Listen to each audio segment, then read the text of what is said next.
Hi everyone. So today we will be discussing the January 2022 F2 paper. Question number 1.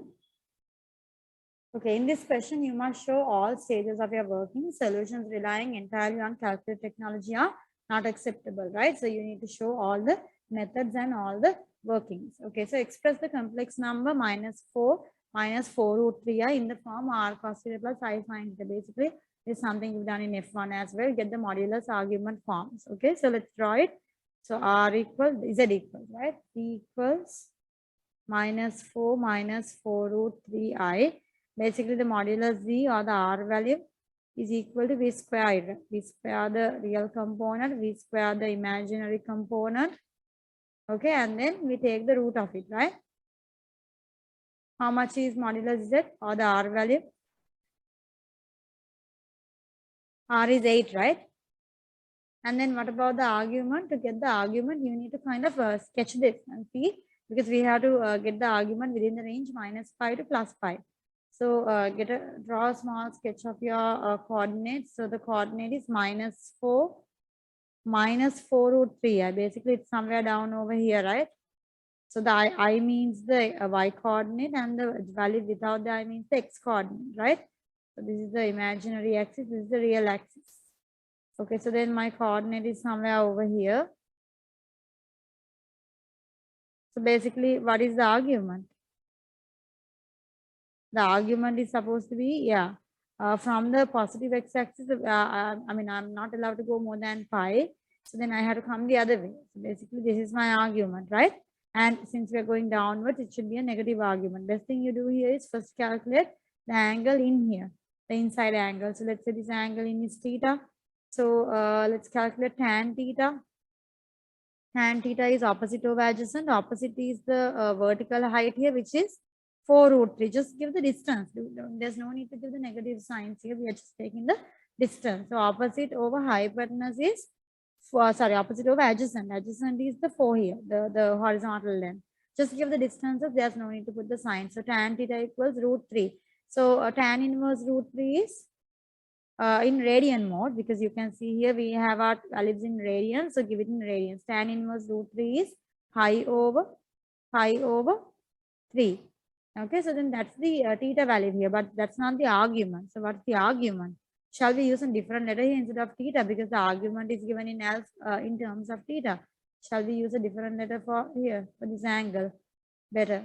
So we'll use this as alpha. Tan alpha. Okay, my alpha angle is pi over 3. Okay, is that okay? Then theta is the argument that we need to find. Okay, because theta is the argument. So how do I get the theta argument? It's supposed to be pi minus pi over 3, right? From the 180, from pi, you subtract the alpha, pi over 3. And then since we are going downwards, the argument must be a what argument? Must be a negative argument. Must be negative, right? Because you are measuring below the x-axis. So the theta argument is minus. So you get minus 2 pi over 3. So now give it in the form. So you can write minus 4 root 3i as what? R is 8 times cos minus 2 pi over 3 plus I sin minus 2 pi over 3. Okay, so this is the modulus argument form, the answer for question number 1, part A. Then moving to part B, they say solve the equation z cube plus 4 plus 4 root 3i equals 0. Okay, how do we do this one? Basically, now you can see we will have to use we can use the help of the previous part. All you have to do here is what? Make z cube the subject. Then when you take these the two numbers together, you get minus 4 root 3i. Is that clear? So what do we do here? Now we already found the minus 4 root 3i in the modulus argument form in the previous part, which is what? 8 times cos minus 2 pi over 3 plus I sin minus 2 pi over 3. Do you agree with me? And then what do we do normally? What's the next thing we do? We write z is r cos theta plus I sin theta, right? You can do, there are two ways of doing this. So I will, in the book they teach you, you can take the 3 to the other side as a power 1 over 3 and get it done. and use De Moivre's theorem, or else you could write here z is r cos theta plus I sin it and put the 3 in here. So which one do you prefer?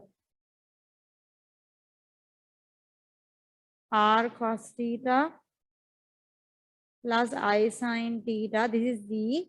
So we have here z cube, right? You can do, there are two ways of doing. So this is a, so I 8 times cos minus 2 pi over 3 plus I sin minus 2 pi over 3. And then what do we do? And then what do we do? This is r cube. And then you use the De Moivre's theorem. You get here cos 3 theta plus I sin 3 theta. Do you agree with me? And then the other side you get 8 here. And then what happens?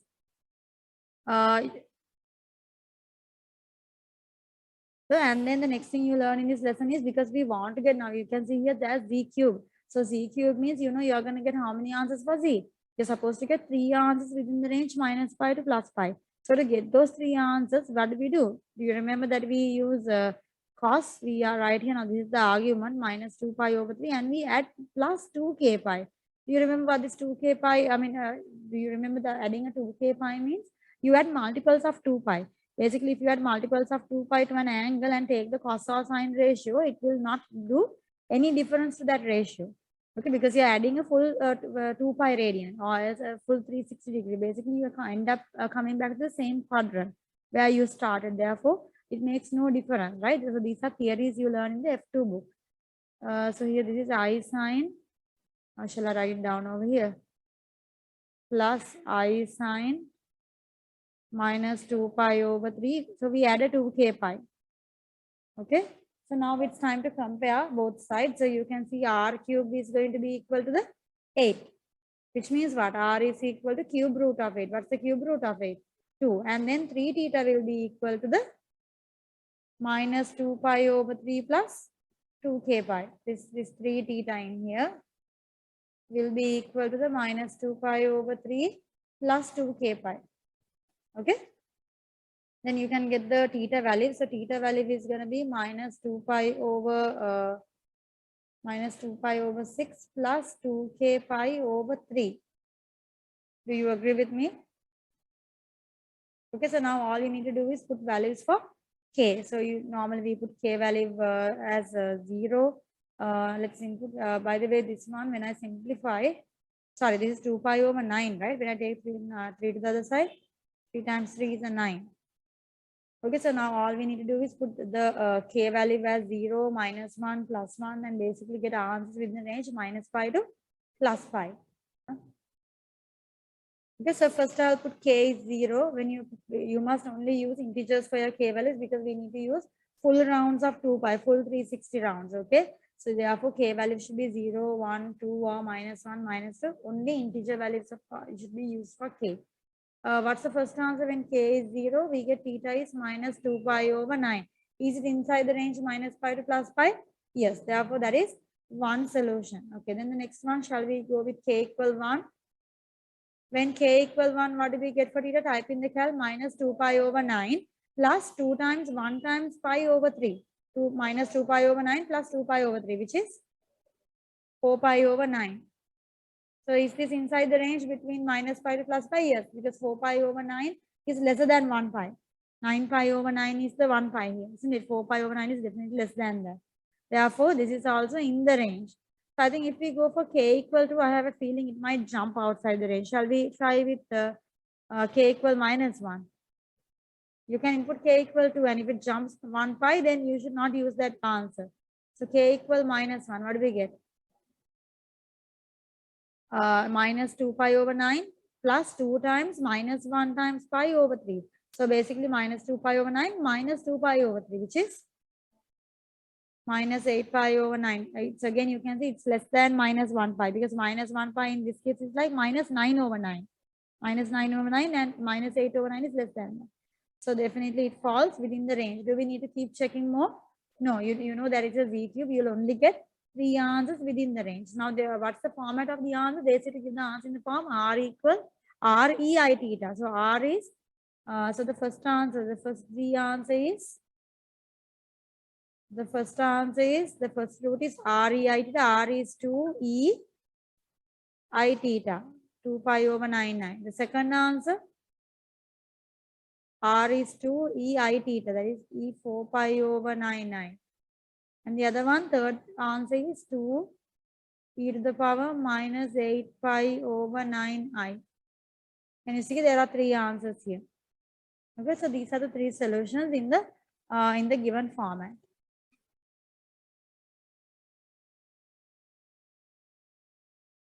Okay, so moving on to question number 2. Determine the general solution of the differential equation 2d square y by dx square minus 5dy by dx minus 3y equal to e to the power 3x. This is the second order differential equation, right? So you remember what you should do. You must get the complementary function and the particular integral. So first we'll work out with the complementary function. We solve for the homogeneous differential equation where we make the second order differential equation equal to 0. Okay, so solve for the homogeneous differential equation 2d square y by dx square minus 5dy by dx minus 3y equals to 0.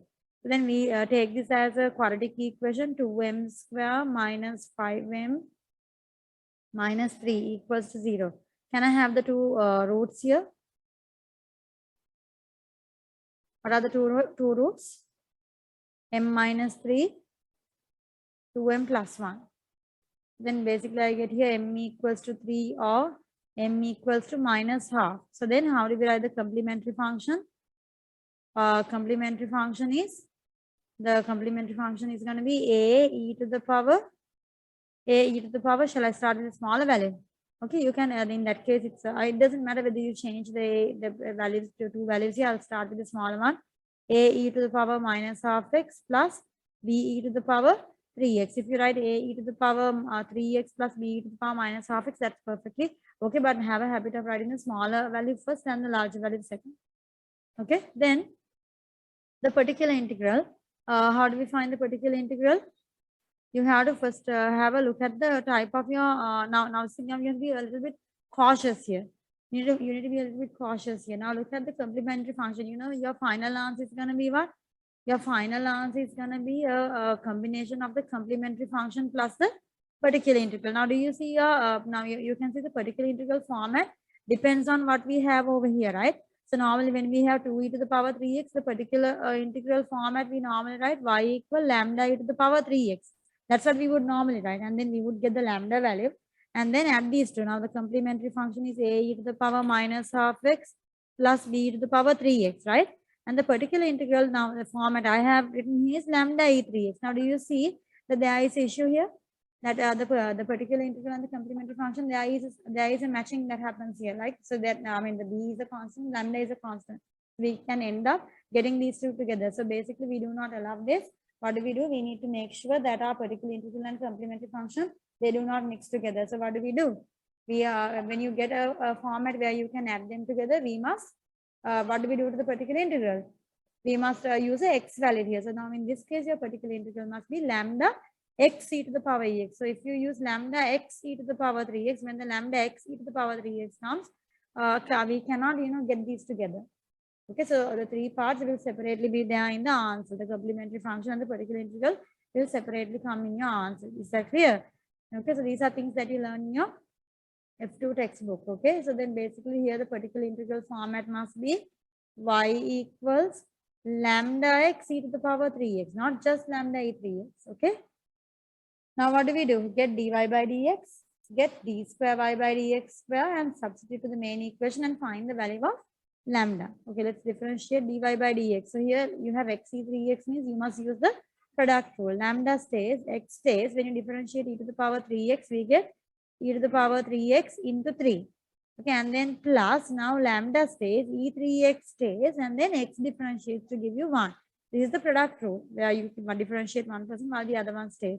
So shall I simplify this a little bit? I get here, if I take e to the power 3x out and the lambda out, I get here lambda and e3x goes out. I get here 3x plus 1. Is that clear? So it helps us to go for the next step a little bit in an easier manner. D square y by dx square, when you differentiate again, we must use again the product rule. Lambda e 3x weights. What's the differentiation of 3x plus 1? 3x plus 1 differentiation is 3. Plus now lambda and 3x plus 1 will wait. Lambda is anyway a constant. 3x plus 1 is waiting.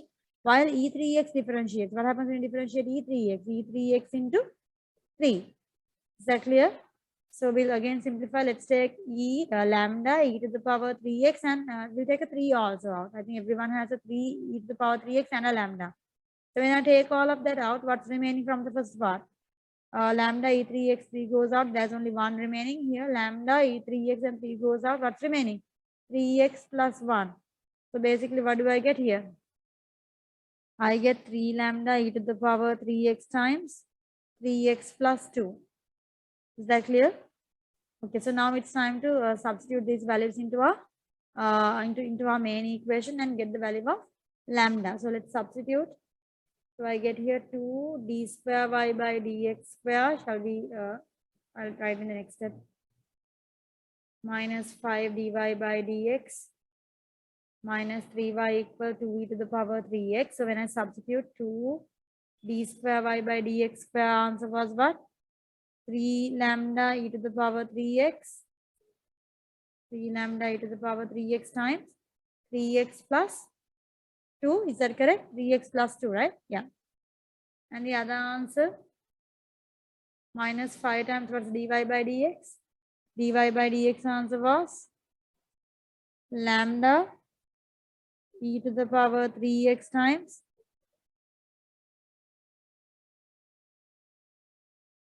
minus 3 times y is lambda x e to the power 3x equals to 2 e to the power 3x. Is that okay? I wrote this down over here. Okay, this is equal to 2 e to the power 3x. Okay, so let's simplify this a little bit. I can get here, opening the bracket, 2 times 3, I get 6 lambda e to the power 3x times 3x plus 2. Here I get minus 5 lambda e to the power 3x times 3x plus 1. Here I get minus 3 lambda x e to the power 3x equals on the other side 2 e to the power 3x.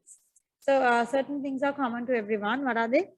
E to the power 3x is common to everyone. Remove it. E to the power 3x is actually not a solution here because e to the power 3x cannot be equal to 0. Okay, so basically I can remove it. Normally we do not cut x terms. When we are solving an equation, we are solving for it. So cutting an x term out would mean that you are actually cutting out a solution. But however, you know e to the power 3x is what? Not equal to 0 because here you cut the solution that e3x is equal to 0. Actually, when you cut something out, an x term that's common to everyone means you are cutting out a solution that particular person is equal to 0. But here, since e3x is not equal to 0, that is not a solution here. So therefore, there's no problem in cutting it out. So what's remaining then? I get here 6 lambda times 3x plus 2 minus 5 lambda times 3x plus 1 minus 3 lambda x equals 2. So here you could do a comparing coefficient now. Either you can compare the coefficient of the x term or you can compare the coefficient of the constant term. Anything is fine. And you should get the lambda value from either. Okay, so which one do you want to compare? Shall we compare coefficients of the x term or the constant term? If you don't need to open the bracket and simplify. If you open the bracket and simplify, it is okay. Okay, but it would be time consuming since in this paper the biggest factor is saving your time. So I would leave it at this point and compare coefficients. Okay, simplifying another step and getting lambda terms, x terms, and coefficients and the constants separately is perfectly fine. So what's the answer? Which one did you compare? The x terms or the constants? Okay, constant. Okay, let's say we compare the constants. So what do we get for the constants? This is 6 lambda into 3x as the x term. So then I'm not taking that. The next one is 6 lambda into 2 is 12 lambda. That's a constant. That's no x term. The next one minus 5 lambda into 3x has x. And the other one minus 5 lambda into plus 1 is minus 5 lambda. That's okay. The next one minus 3 lambda x has x term. So I'm not taking that. On the other side, e equals to there's a 2 and there's no x. So I can take that 2. Okay, so I took all the terms without x. Now 12 lambda minus 5 lambda is 12 lambda minus 5 lambda is 7 lambda. 7 lambda equals to, which gives you lambda equals to 2 over 7. So you would get this exact same answer even if you compare the coefficient of the x term. Okay, do you want me to show that? So you really would not have the time to do that in the exam. Okay, you really do not have the time to check both in the exam, but just to show you all, 6 lambda into 3x is 18 lambda. I'm just taking the x coefficient only. Minus 5 lambda into 3x is minus 15 lambda, right? Then minus 3 lambda equals to 0. Actually, we can't get from here, right? You can see that we cannot get the lambda value here because it's equal to 0, and you get lambda equals 0 from this point. Yeah, so we can't get the answer from the other one. You must compare the coefficient of what? You must compare the coefficient of the constant term here. Okay, where you can actually get a lambda value. So you must go with the person who can give you the lambda value. Okay, so then my lambda value is found, which means now I know my particular integral. So what's my particular integral? My particular integral is lambda x e to the power 3x. So lambda, this is the particular integral, right? So taking it over here, lambda is 2 over 7x e to the power 3x, right? So then the final answer for y, this equation was with y, right? Yeah. So y equals to complementary function plus the particular integral. What was our complementary function? A e to the power minus half x plus b e to the power 3x, 2 over 7x e to the power 3x. Okay, so this is my y answer. Okay, so this is the final answer.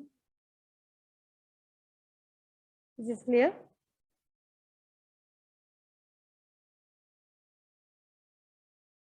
Okay, moving on to question number 3. They say figure 1 shows a sketch of the curve C1 with the equation y equals 4x over 4 minus modulus x.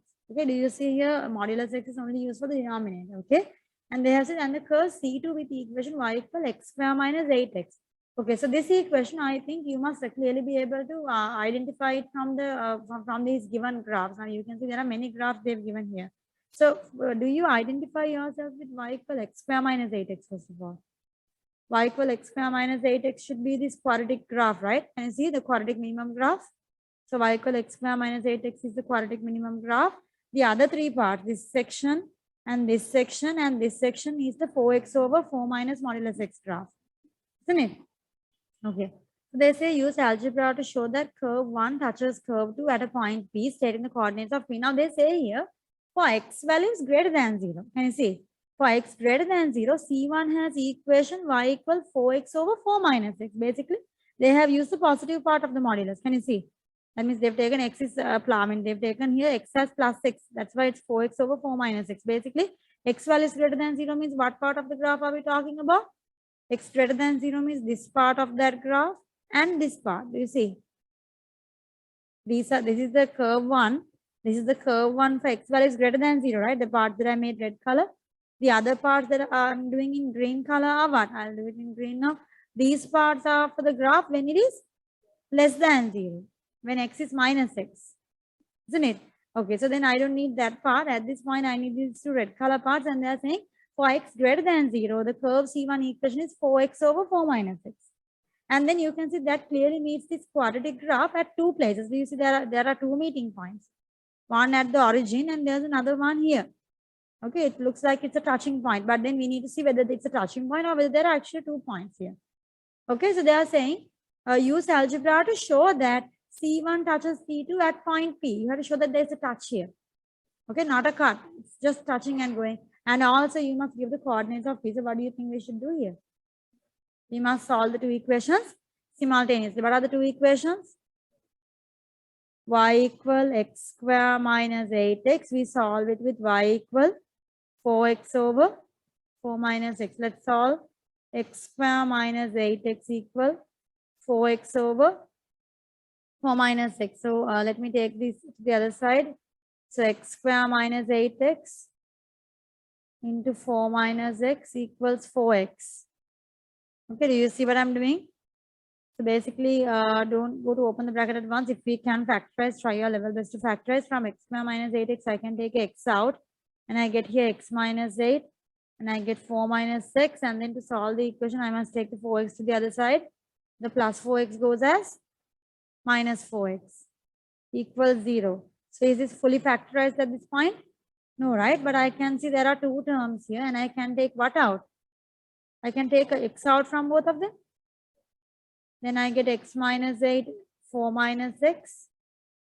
So you must be really good in simplification when you are doing F2 and F3. Okay, because simplification is like a basic part of the theory. I mean, you need to be quite good in your simplification. So you take x out, so x minus 8, 4 minus x with minus 4. Now, what do we do? Now, I mean, basically, I need to now factorize the inside here. So this doesn't work like this. I need to factorize the inside of the bracket. So what should I do here? I think I'm going to end up creating a negative x square. Shall I take the terms to the other side so that I can end up creating a positive x square? Is that okay? So I'm seeing that I'm creating a minus x square here. So it doesn't matter actually, but if you prefer, I prefer to keep my x square positive. Shall I take it to the other side? 0 equal minus x times x minus 8 times 4 minus x plus 4x. Did you see what I just did here? I took both of these terms to the other side. And then I'm taking the x out. What's remaining when I take x out? Minus x minus 8 times 4 minus x. Here I'm remaining with plus 4. Do you see? Now open the bracket. With the minus mark is the outside. X into 4 is 4x. X into minus x is minus x square. Minus 8 into 4 is minus 32. Minus 8 into minus x is plus 8x. Plus 4. So opening the bracket, I get here 0 equal x times, I get here minus 4x plus x square plus 32 minus 8x, and then outside the bracket there's a plus 4. You see, get everything together. X is the outside. Let me simplify. X square minus 4x minus 8x is minus 12x plus 32 plus 4 is plus 36. Do you come to this point? Can you all factorize this particular expression? X square minus 12x plus 36. I think you will see you get two brackets here, but when you type in the cal, you only get probably one x answer, right? A, B, C. A is 1, B is minus 12, C is 36. And you might not get x1, x2. Normally in the cal, you get x1, x2. But here, you'll just get x. You'll just get x means what? It is a repeated root. What's the repeated root? Can I know the value? X equals 6 in the cal, which means x minus 6. Only x equals 6 comes. Only x value. There's no x1, x2, which means both the roots are x equals 6. So x minus 6, x minus 6. So then do you see that I get the cutting points very clearly? So I get the cutting points. X equals 6 and x equals 0. That makes sense, right? And then how do you say that at the curve C1 touches C2 at point P? So point P, they want the coordinates, right? Stating the coordinates. Can you all get me the coordinates? So when x equals 6, can I have the y value? When x equals 6,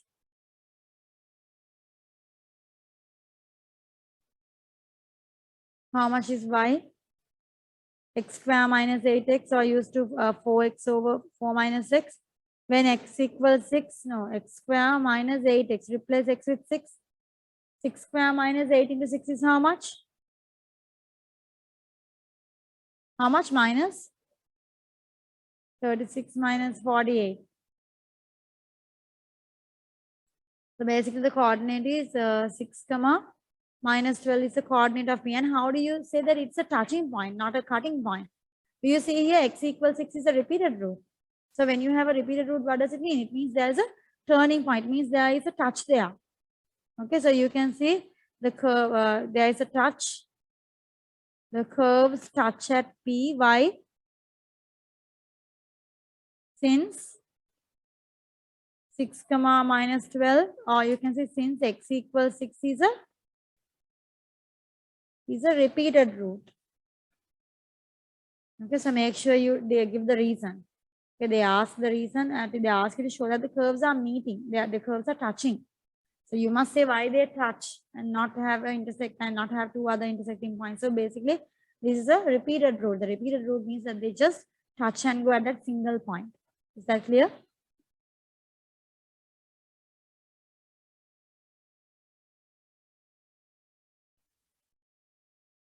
Okay, so moving on to part B, they say for x greater than 0, yeah, we did this one, right? Said the coordinates of P were found, and that was the x greater than 0. Now, hence or otherwise, using algebra, solve the inequality. X square minus 8x means the quadratic graph, right?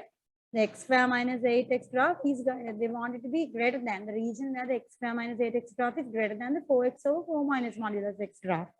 Are you with me? So what should you do here? Now it's a 6-mark question. Okay, basically we want the regions where the where the graph, where the x square minus 8x or the quadratic graph is lying above the modulus graph. To do this, what is the main thing you need? What are the main things that you need? First thing you must know is you must know all these cutting points.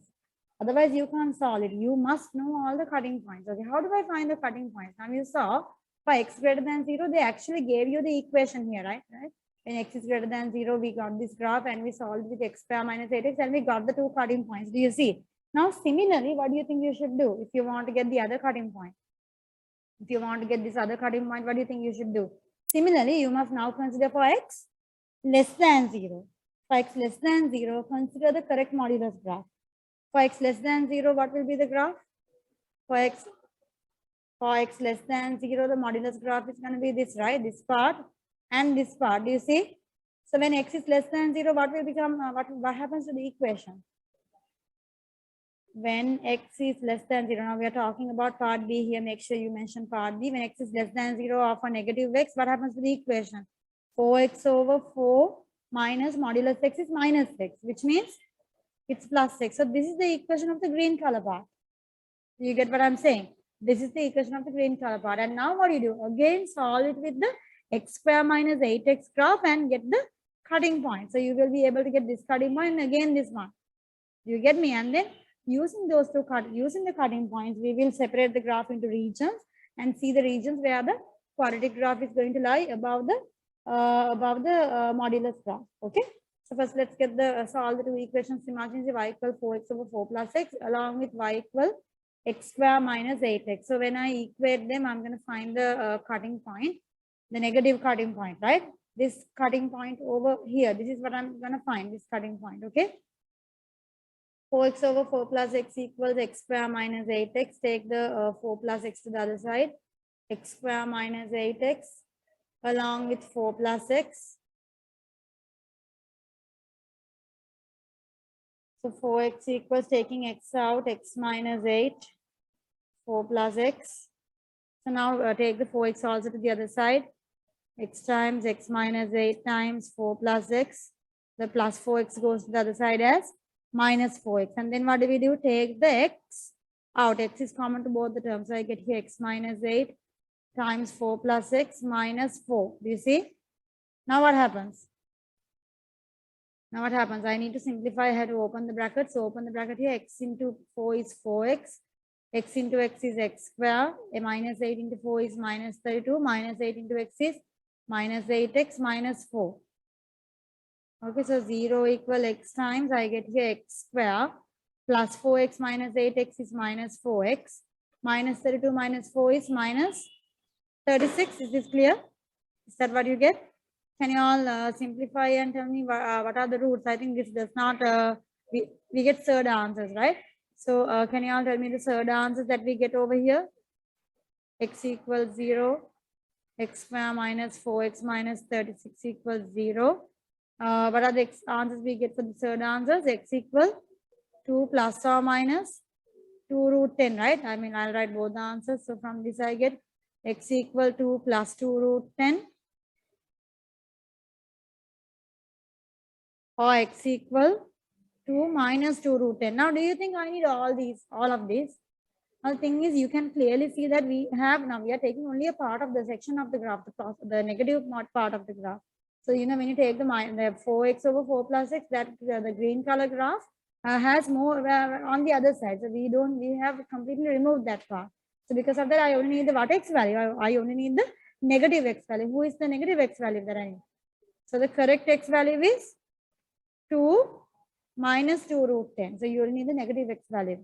Remember, you only need the negative x value. So, therefore, we'll take this point and mark. This is 2 minus 2 root 10.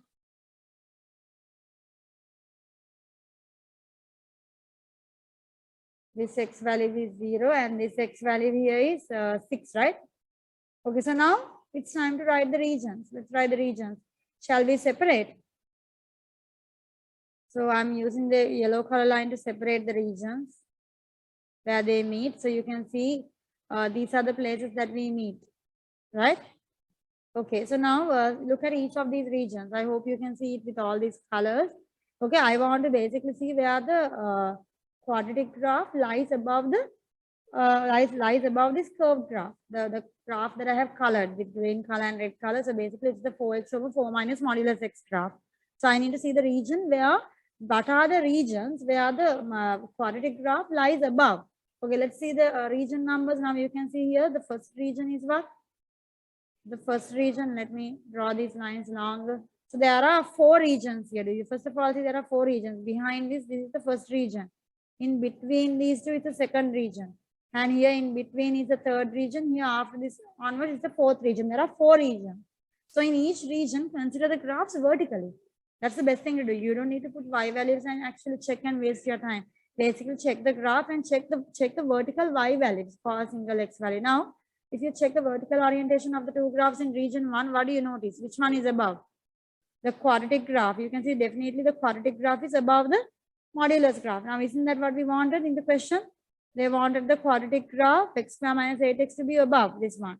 So region 1 is correct, right? Region 1, the quadratic graph lies above the the other graph. So in region 2, what do you see is happening? In region 2, consider the vertical orientation of the graph. Okay, that's the best way to do it. Otherwise, you have to use y coordinates and check. We don't need to do that. We can visually inspect and get it. So what do you see here when you compare the two graphs? Look at the quadratic graph in region 2, only inside the region 2. Okay, only inside the region 2. The quadratic graph is over here and the graph goes up like over here, right? The green color graph goes like this, right?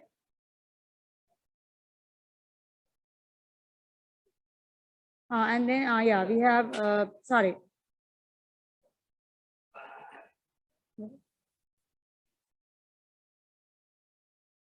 Yeah, actually, we come into a point that there's a problem here. Actually, there's something that we have missed. What have I missed here? When you take this graph, there's another one important thing that we need to, other than the cutting point, there's another very important person that you must check. That is whether there are any asymptotes. Okay, so then basically, let me erase these regions now. Okay, before I go into any of these things, I must check whether there are asymptotes. Okay, so that's the thing that I have missed. Okay, so let's check the asymptotes. So what do we have here? You can see the first graph was y equals 4x over 4 minus x. When you see 4x over 4 minus x, you must definitely understand what? The any x value that makes a denominator 0 is an asymptote, right? Because it gives math error. So what do you notice from this graph? For x value is greater than 0, for 4x over 4 minus x, what do you realize? X equals 4 is an asymptote. X equals 4 is an asymptote. And the other one? And when you consider the graph for the x negative values, the graph was 4x over 4 plus x, right? So in here, what's the asymptote? X equal minus 4 is an asymptote. So basically, there are many critical values to consider here. Okay, there are many critical values to consider. You know, but if it's difficult to look at it through this graph, we can draw a number line. We could draw a quick number line and actually check it out. Okay, because, okay, let me try to mark on this first and then I'll go for the number line. So there are 2 more things to mark here. What are they? What are the 2 other things to mark here? The 2 asymptotes. Shall I quickly erase and try to make this a little bit more clear to you guys? Okay, let me draw it. Let me show it to you in a proper way. Okay, so I erased everything and I redrew the graph to show the asymptotes. Basically, 2 minus 2 root 10 is the cutting point up over here. Then the next critical point is x equal minus 4 asymptote. And then the next critical value is x equals 0. The next one is x equals 4, the asymptote. And the next one is x equals 6. Do you see? So there are many places to consider here. Okay, so you need to be really, really careful. So actually there are more than 4 regions in that case. Okay, so there are many regions to consider over here. So basically, over here, this is the first region. I hope you guys can understand what I'm trying to do here. Okay, with each cutting point, we need to separate the regions. With each asymptote also, we need to separate the regions. So basically, all of these are contributing to, if you want, you could draw a number line and check the values by using the number line also.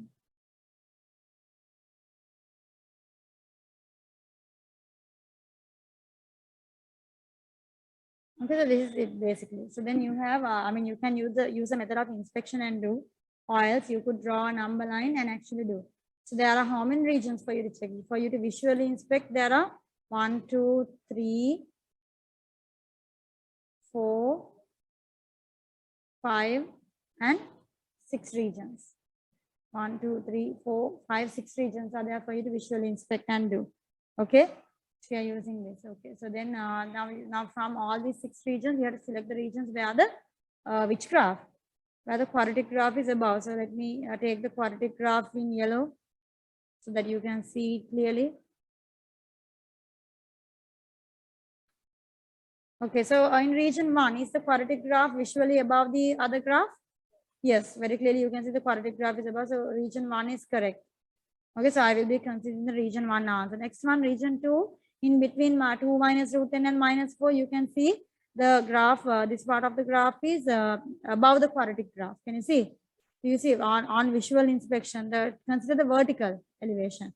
Vertically, this graph, the curved graph, the asymptote graph is above the minimum graph. Okay, so then region 2 doesn't work. What about region 3? Region 3, when you consider the vertical orientation, what happens? You can see the y value of the quadratic graph is above the y value of the other one, which means again the quadratic graph is above, which means region number 3 is also correct. Is that clear? Region 4. Region 4, if you check the vertical orientation, you can see no, the quadratic graph is below, the other one is above. So region 4, no. What about region 5? Region 5, you can see in from between 4 and 6 that when you consider the orientation of the graph, you take it like this, right? Over here, the quadratic graph is above. The quadratic graph is above, which means region 5 is also correct. Region 6 is also correct because it's a touching point over here. You can see region 6 also. It's above the other graph. Can you see? Vertically, it's above. Do you see what I'm talking about? Region 6 is also correct. Basically, 5 and 6 are coming together, which means we can just go with 5. So let's write the regions. So what are the regions? First one is x is less than 2 minus 2 root 10. The next one, region 3 is x is between minus 4 and 0. The next one, x is between 4 and 6. Actually, you know what? You must write x is between 4 and 6. X is greater than 4, less than 6. And the other one, x is greater than 6. Why am I choosing to break these two regions? Because at x equals 6, what happens? At x equals 6, the two graphs meet and they are equal. When they are equal, does it mean that the quadratic graph is above, is greater than the other graphs? No, they say here greater than. They say by any chance, do they say here greater than or equal? Now, if they use here greater than or equal, then we can write the answer region 5 and 6 combined in one answer. X greater than or greater than 4, I could have written as combined as a combined answer. If it was greater than or equal 6, greater than or equal mark was there. But in this question, there is only greater than, which means the graphs, we don't even consider the points where they are equal. Okay, basically I need the quadratic graph to be very clearly above, not equal also. So at x equals 6, the two graphs are equal to each other, which means x equals 6, is it going to be a part of a solution? No. Because at x equals 6, the graphs are equal to each other. I want the quadratic graph to be more than, above the other graph, not equal. Therefore, x equals 6 is also not a solution. So you get how many regions? There are 1, 2, 3, 4 answer regions here. There are 4 answer regions. Do you get what I'm talking about? So the other method of doing this is where you actually draw a number line and you mark all the critical values. Are you with me? Just look at this. I mark all the critical values. 2 minus 2 root 10, minus 4. The other value is 0. Next one is 4 and 6. You mark all of this in a number line. Okay, you mark all of this in a number line. You mark all of this in a number line and separate this into regions. And basically what you do is you use the calculator. You use the calculator to check whether these regions are positive or negative. Basically what you do here is you use this inequality. Look at this. You use this inequality x square minus 8x. So take it to one side. X square minus 8x minus 4x over 4 minus modulus x. Can you see?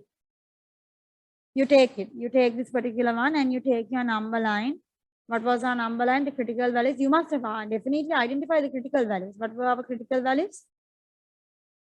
2 minus 2 root 10. Again, minus 4, 0, 4, 6. So these are the critical values. Then we separate these into regions, and then you take your calculator. However, you need to be, I think you'll need to do it manually.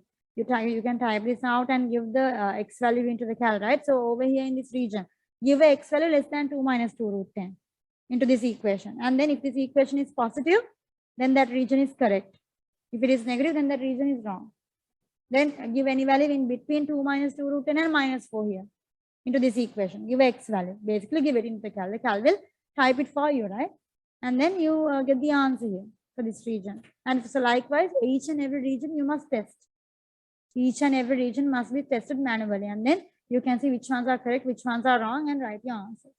Is that clear? That's another way of doing this. Just be careful with the modulus x here, because if you give negative x values, the modulus will convert it to positive here. Do you see? In the denominator. So that part you have to do it manually. Do you identify what I'm saying? Is it clear? Okay, so I did it by the inspection method. Okay, I did not use this. I was looking at the graph, and I used the graph to find the regions where the quadratic graph is above the asymptote graph. Okay, and I was able to find these regions. So these are the answers that I found for part B. Okay, so these are the answers that I found for part B. Okay, so there is a request to do this question by using the calculator to type and show y'all. So I will type and show y'all how to get this answer even by using the calculator. But the thing is, you must definitely get the critical values. It's absolutely important that you identify the critical values first. The asymptotes must be identified before you do anything. Okay, so then we can type this equation in the cal in this manner. So we can write x square minus, I'm giving the alpha and getting the x square minus 8x minus, give here 4x over 4 minus, do you see the modulus x here? So there's a way to input modulus x in the cal. So in my cal, it's you can see here ABS, the absolute value. So in yellow color you can see, so in different cals it might be there in different places. So in my calculator, it shows the absolute value ABS on top of this open bracket sign. In other calculators, you just need to find the place where it is, okay? So to activate the absolute value, I need to press shift, and I press this and I get the modulus sign. Do you see? And now I can give the alpha button and give the x. Can you see? X square minus 8x minus 4x over 4 minus absolute value of x. Okay, so now I'm ready. I can give my x values for each of these regions and test them out. Can I know what is the 2 minus 2 root 10, the decimal figure? Minus 4.31. 2 minus 2 root 10 is minus 4.31. So give a value behind that, a value behind minus 4.31. We can give x is minus 5. Just give any x value you want. Okay, minus 10, anything. Just any value behind minus 4.3. And I get a what answer? Positive answer. So I also want this inequality to be greater than 0, which means this region is correct. Then give any value between minus 4.3 and minus 4. Minus 4.1. Calculate minus 4.1 and give. And you can see it's a negative figure. So do I need this to be negative? No. Next one, between 0 and minus 4. Calc, we can give x is minus 1 or minus 2, anything. So I get positive. And between 0 and 4 again. So calc between 0 and 4, I'll give 2 and give any value we want. It's negative, so I don't take it. Then between 4 and 6, I'll give calc x is 4.5 or 5. Just give anything. Plus, it's positive, so it's correct.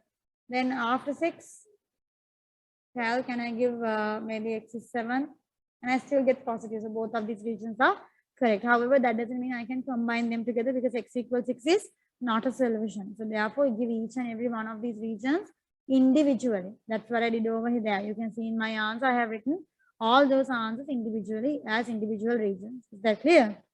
Okay, so that's the way to get the answer. I mean, just by inspecting the graph, or by writing regions and by inspecting the regions. Okay, using the calculator. Okay, so any of these two methods is perfectly fine.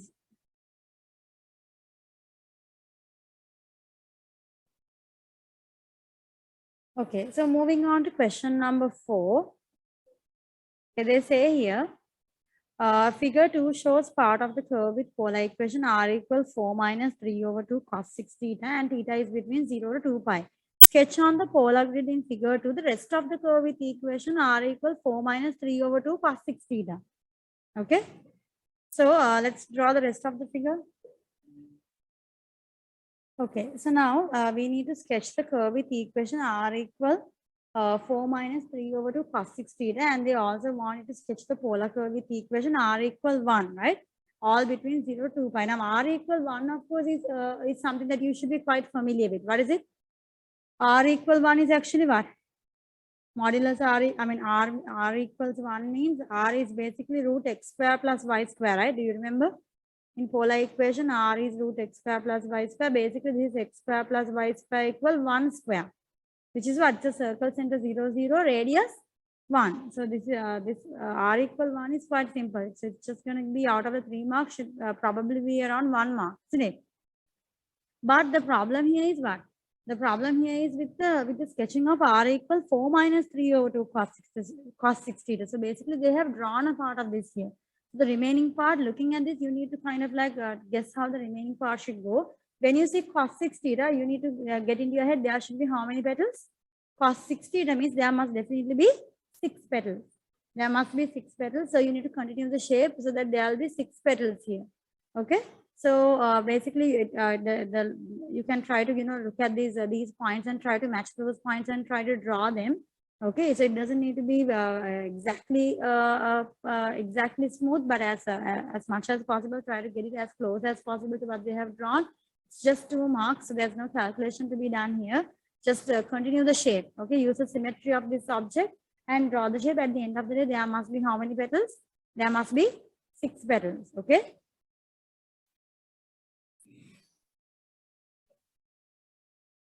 Okay, so I hope you heard what I was saying. So they are asking us to draw the rest of the curve. So basically for the r equal 1 equation, it's a circle with center 0, 0, radius 1. It's going to be over here. But r equal 4 minus 3 over 2 cos 6 theta is going to be a curve with 6 petals because it's cos 6 theta. So basically we'll use the symmetry of this graph and continue the rest of the shape. Basically 2 marks. There are no calculations to be done here, but there should be 6 petals. And you should roughly show them in the correct places. Okay, so you can try to kind of like draw it. So I will use the help of the tools that I have, but okay, you can get it done.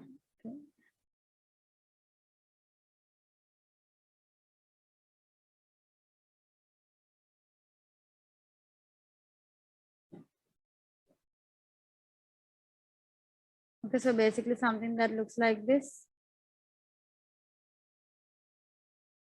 Okay, and then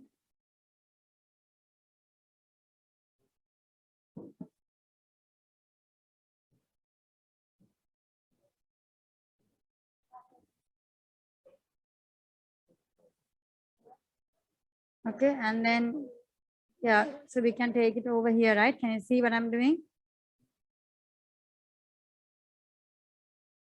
Basically, you get something like this.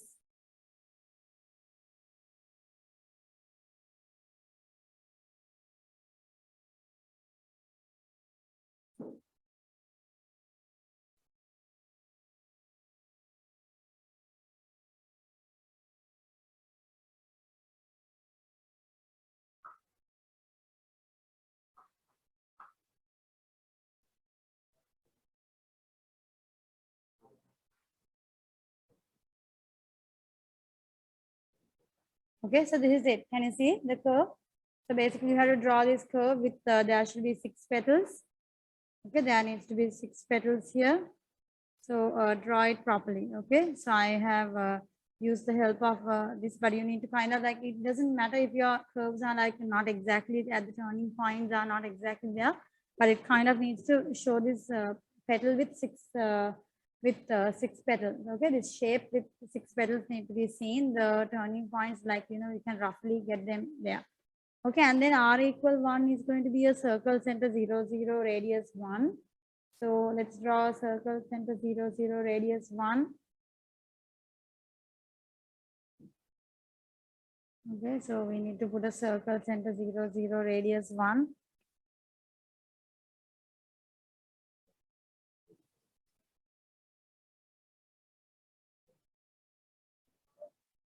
Okay, so can you see here, I am inputting a circle center 0, 0, radius 1. Okay, so I think it might not be very visible here. Okay, but basically there should be a circle here. Center 0, 0, radius is 1. Can you see? Is this clear? Because this was marked as 2, right? This was marked as 2, if I'm correct, and this was marked as 4 in the diagram. Is that correct? Yeah, here they've marked this 2 lines as 2, this as 4. Yeah. Okay. Now look. So we have done part A now. Part A, Roman number 1 and 2 is done. Let's go to the next part. So a spare copy of the grid is given on page 15 part. Okay, so basically if you if you feel like you went wrong here, you could use a spare grid. Okay. So then the next one, they are saying determine the exact area enclosed between the two curves defined in part A. So they want you to find the area in between the two curves. Do you see the area that I'm shading over here? They want you to find this area that's in between the two curves. So basically what you could do here is you could get the area completely inside this starfish kind of shape and get the area completely inside the circle shape and subtract them.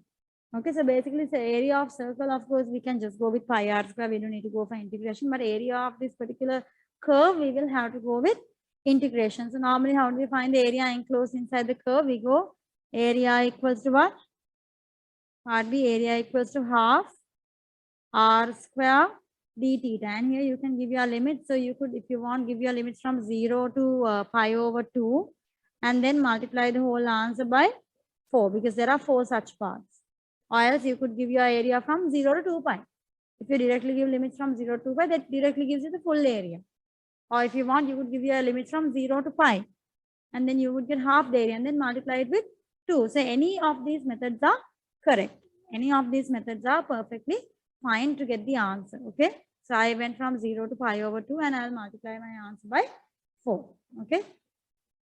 So what do I get here? 4 into half is 2. Integration r square. So shall we square the r value? 4 minus 3 over 2 cos 6 theta. Whole thing must be squared.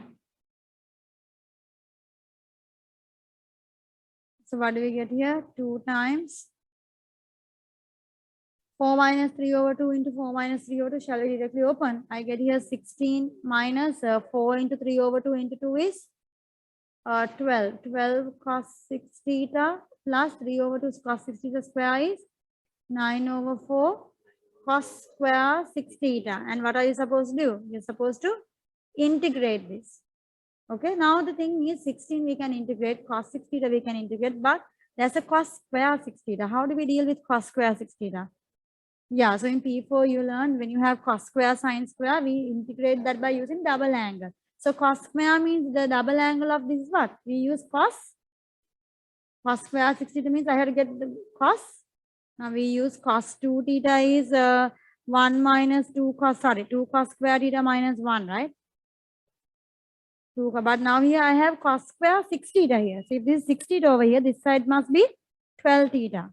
That means the double angle rule that you will be using is cos 12 theta equal 2 cos square 6 theta minus 1.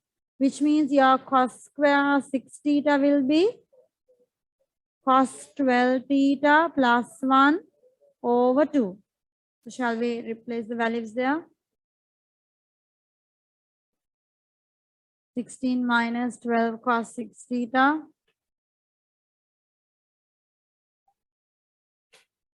Okay, input the value here.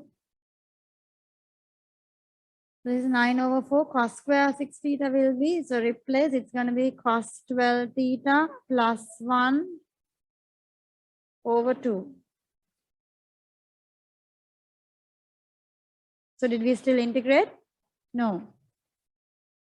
So still let's open the bracket. This is 16 minus 12 cos 6 theta. 9 over 4 into 2 is 9 over 8. So plus 9 over 8 cos 12 theta. 9 over 8 into 1 is 9 over 8. Before integrating, you could add. When you add 16 plus 9 over 8 is how much? 137 over 8 minus 12 cos 6 theta plus 9 over 8 cos 12 theta. And your limits are from 0 to 5 over 2. So now shall we input the limits? Before we input the limits, first now let's integrate. First integrate. So what do we get for the integration here? 137 over 8 theta What's the integration of cos 6 theta? Minus 12 over 6 sine 6 theta. Cos integration is positive sign, right? And this one 9 over 8 into 1 over 12 sine 12 theta. And your integration limits are from 0 to pi over 2. So then we get here 2 times 137 over 8 theta. Okay, we'll input the limits now. So theta is pi over 2. 12 over 6 is 2 times sine 6 pi over 2 plus 9 over 8 into 1 over 12 is how much? 9 over 8 into 1 over 12 is 3 over 32. So I'm going to write the simplified answer for 9 over 8 into 1 over 12. Sine 12 theta is sine 12 into pi over 2. Okay, and that answer, may be very careful with the outside to do. You see, I'm using extra brackets. Otherwise, if you don't use the extra bracket, the 2 will only be used for the first bracket and you will completely forget it for the other bracket. Okay, so be very careful. Okay, minus the next bracket is 0. Actually, we used everyone as 0, right? This is 0, sine 0 is 0. So everything basically, yeah, I don't need to go down for the next step. So it's basically 0. And then close the big bracket. Okay, so then we'll simplify inside 2 times 137 over 8 into pi over 2 is 137 pi over 16. Sine 3 pi, yeah, that's a 0. Plus 3 over 12 is a 1 over 4. 1 over 4. Sine 12 pi over 2 is sine 6 pi, right? Which is, how much is sine 6 pi? 0. 0. So basically we get here what? 2 times 137 pi over 16 is 137 pi over 8. 137 pi over 8 is the area inside the inside this particular curve. Okay. Sorry, 9 over 8 into 1 over 12 is 3 over 32. Okay, it's not 3 over 12. But end of the day, yeah, that does not affect the answer because it's 3 over 32 multiplied by 0. Yeah, so because we multiplied with 0, but be careful of these kinds of errors. Okay. Yeah. Okay, so we are not done with it yet. Okay, because now we have to get the circle area. So to get the circle area and we need to subtract. So let's get it. So area of circle is pi r square. What's the radius? Radius is 1, right? 1, is it 1? Just 1, right? Pi into 1 square. So pi, and then area between the curves.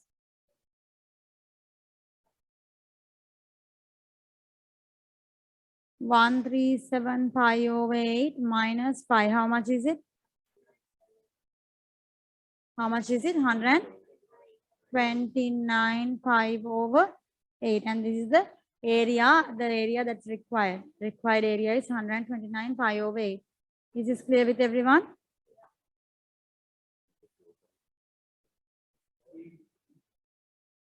Okay, so moving on to question number 5. They say show that y equal root 4 plus ln x is equal to, you have to show that y equal root 4 plus ln x is equal to d, where the second derivative, d square y by dx square is equal to minus 9 plus 2 ln x over 4x square, 4 plus ln x to the power 3 over 2. Basically, use this y given equation, differentiate how many times? Differentiate twice and get this particular show that. Okay, so let's get the show that.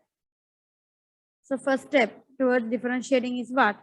When there is a root, it means there is a power of half. A power of half means what? You take the power in front and subtract. First you do the power, right? So according to the rules that I've given to you all in differentiation. So the first rule here, these are the differentiation rules. When there's a power, you take the power in front, subtract 1 from the power, then you differentiate inside that power. So these are the differentiation rules that you learn in P3. Okay, so let's apply that rule here. So dy by dx equals, taking the half in front, half times 4 plus ln x to the power, half minus 1 is minus half. And then after you're done with the power, go inside. Now when you go inside, 4 differentiation is 0 plus ln x differentiation is 1 over x. Okay, so basically when we simplify, I get here 1 over half into 1 over x. I prefer to keep it separately. 4 plus ln x to the power minus half. Okay, shall we keep it like this? Now we'll keep it like this and we'll differentiate this. Again, get the second derivative. D square y by dx square. You will definitely have to go for what? You will have to go for product rule. Right? You'll have to go for product rule. Shall I write 1 over x as x to the power minus 1 to make it easier for us to differentiate? I'll write this as x to the power minus 1. Okay. So let's get it done here. Half x to the power minus 1 will wait. When I differentiate 4 plus ln x to the power minus half, how does it work? It's going to be the power priority. Minus half comes from 4 plus ln x to the power minus half minus 1 is minus 3 over 2. And then after that, go inside. When you go inside, 4 differentiation is 0. ln x differentiation is 1 over x. Do you see? I kept half and x to the power minus 1 waiting while I differentiated the 4 plus ln x to the power minus half. Now what happens? Now keep the half and 4 plus ln x to the power minus half waiting while you do what? While x to the power minus 1 differentiates to give you what? Minus 1 x to the power minus 2. Is that okay? So now it's time to simplify this and get the answer. So I get here minus half into half is 1 over 4. I get here x to the power minus 1 and it's 1 over x into 1 over x is 1 over x square. And I get here 4 plus ln x to the power minus 3 over 2. Shall I bring that also down? Because in the show that also they have it down, right? 4 plus ln x to the power 3 over 2. And then again minus half 1 over x square 1 over 4 plus ln x to the power half. So this is what I have. Are you okay with that? So now we need to take the common denominator here. Okay, we need to take the common denominator here. So what's the common denominator? Take the minus mark. Okay, so common denominator will be, I can take, there's a 4 here with the 4 and 2. Okay, so common denominator should be 4 x square and 4 plus ln x to the power 3 over 2. Okay, 4 plus ln x to the power 3 over 2. Multiply now. So here 4x square 4 plus ln x to the power 3 over 2 is going to be my common denominator. So in the first one, I think everything is there, right? 4x square 4 plus ln x to the power 3 over 2 is there. So basically it's just minus 1 on top here, nothing else. On the other part, minus. Now you can see here I have a half. There should be a 4 here, which means what? I have to multiply both up and down by a 2 to get it down as a 4. And then x square is there. Here I have 4 plus ln x to the power half, but this has 4 plus ln x to the power 3 over 2, which means how much is missing here? 4 plus ln x to the power 1, right? You are missing a 4 plus ln x to the power 1. Okay, because 1 plus half only gives you 3 over 2. So I am missing a 4 plus ln x to the power 1. So in that case, I'll be multiplying the top number. Top number 1 into 1 into 1 is 1 multiplied by 2 times 4 plus ln x.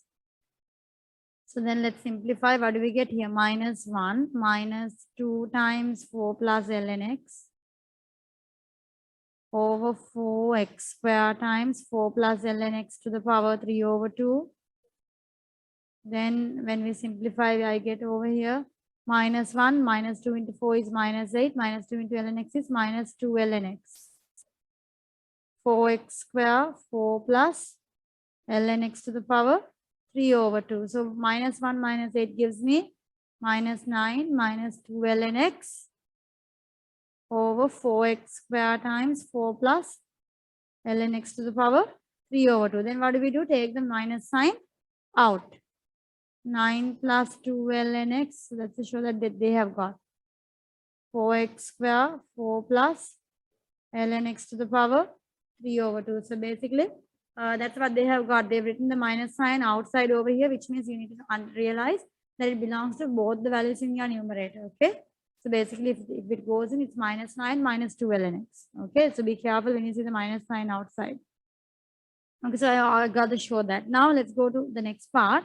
They say hence or otherwise determine the Taylor series expansion about x equal 1 for y in ascending powers of x minus 1 up to and including the term in x minus 1 square. giving each coefficient in simplest form. Okay, so for this one, let's get the Taylor series. Hence or otherwise determine the Taylor series expansion about x equal 1 for y in ascending powers of x minus 1 up to and including the term in x minus 1 square, which means what? So I have written here the Taylor series equation. So you get two Taylor series expansions, one about one in ascending powers of x, the other one in ascending powers of x minus a. So here I have written, this is in your formula book as well. It's there and it's taught in your F2 book as well in Taylor and Maclaurin series lesson. So basically what we need to do here is we need to replace our x values with 1, give the answer in terms of ascending powers of x minus 1, and they are asking you to what? You need to find these figures here, fa, f dash a, basically what fa means. Your a value here is 1, right? Okay, x equal a, your a value is 1. Basically, you have to find f1. You have to find f dash 1. You have to find f double dash. So f1 means basically the y value when x is 1. What's the y value when x is 1? 4 plus ln 1 to the power half. How much do we get? Ln 1 is 0. So 4 to the power half is 4 plus 0 to the power half is 2. Agreed? The next one, f dash. F dash 1 is how much? So dy by dx also I got here. Replace the x with 1. Half times 1 to the power minus 1 into 4 plus ln 1 to the power minus half. How much is it?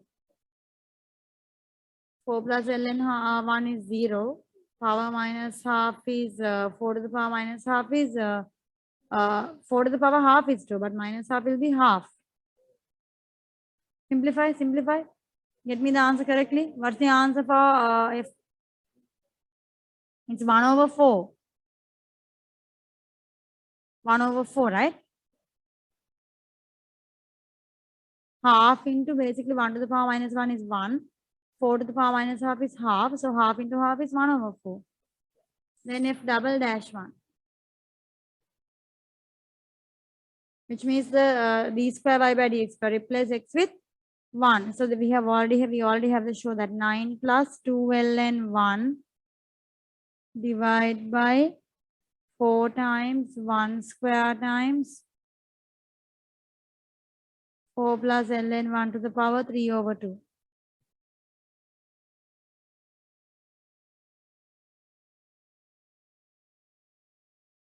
So minus 9. How much is the denominator? 4 to the power 3 over 2. This is 2 to the power 2 to the power 3, 8. 8 into 4, 32, right? 9, minus 9 over 32. You can type it in the calc. So now we found these values. It's now a matter of substituting the values. That's it. So basically I get here what? The equation is fx. So now they want the Taylor series of, okay. So determine the Taylor series. So basically your y value is equal to y equals fa is or f1 is 2 plus x minus a is x minus 1 into f dash 1 is 1 over 4. Do you agree with me? And then the next one plus x minus 1 square over 2 factorial into f double dash is minus 9 over 32. Can you all simplify? 2 plus 1 over 4 times x minus 1 minus 9 over 32 into 1 over 2 factorial is 9 over 64, right? X minus 1 square. Is that clear? So this is it. This is the Taylor expansion. Okay, so this is your answer.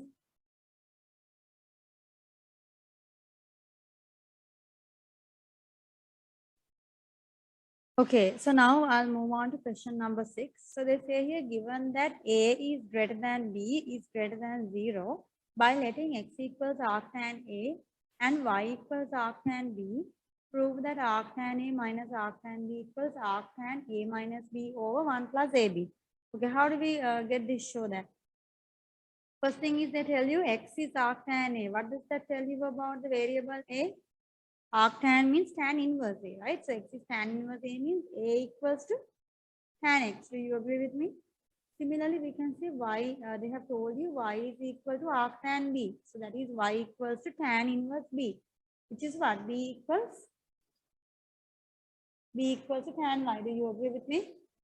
Okay, so now Let's try to get this show that now. Do you see here? You can see here arctan A is actually what? Arctan A is supposed to be x, isn't it?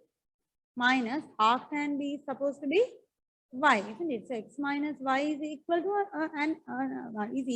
arctan of some other function here. Do you see? So arctan means this is tan inverse, isn't it? Are you with me? So an arctan means here x minus y is equal to tan inverse of some function. Can you see? So just observe first. So which means, do you see that we can take tan of x minus y? So if you can take tan of x minus y is equal to a minus b over 1 plus ab, that's the proof that we need to do here. So you get what I'm trying to tell you. So what I'll do here is now we'll get the tan function of x minus y. Okay, so I observed it from here. X minus y is tan inverse of this function, which means tan of x minus y should be equal to a minus b over 1 plus ab. Okay, so let's open this manually. What's tan x minus y? Tan a minus b is, so P3. You have remember the P3 trigonometric formula. Tan a minus b is tan a minus tan b over 1 plus tan a tan b. Likewise, this is tan x minus tan y over 1 plus tan x tan y. And then what do we do? Tan x is here. You can see we have replaced tan x is supposed is a minus tan b is tan y is b. Are you with me?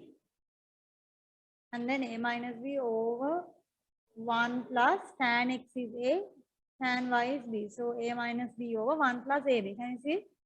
So tan x minus y, just get the show that properly. Tan x minus y is a minus b over 1 plus ab, which means x minus y is tan inverse, or in other words, arctan of a minus b over 1 plus ab. Are you with me?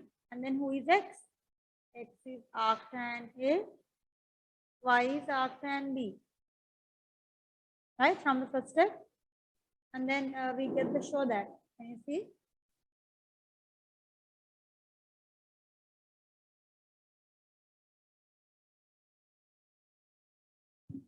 Okay, so is this clear? This is how you do the full proof.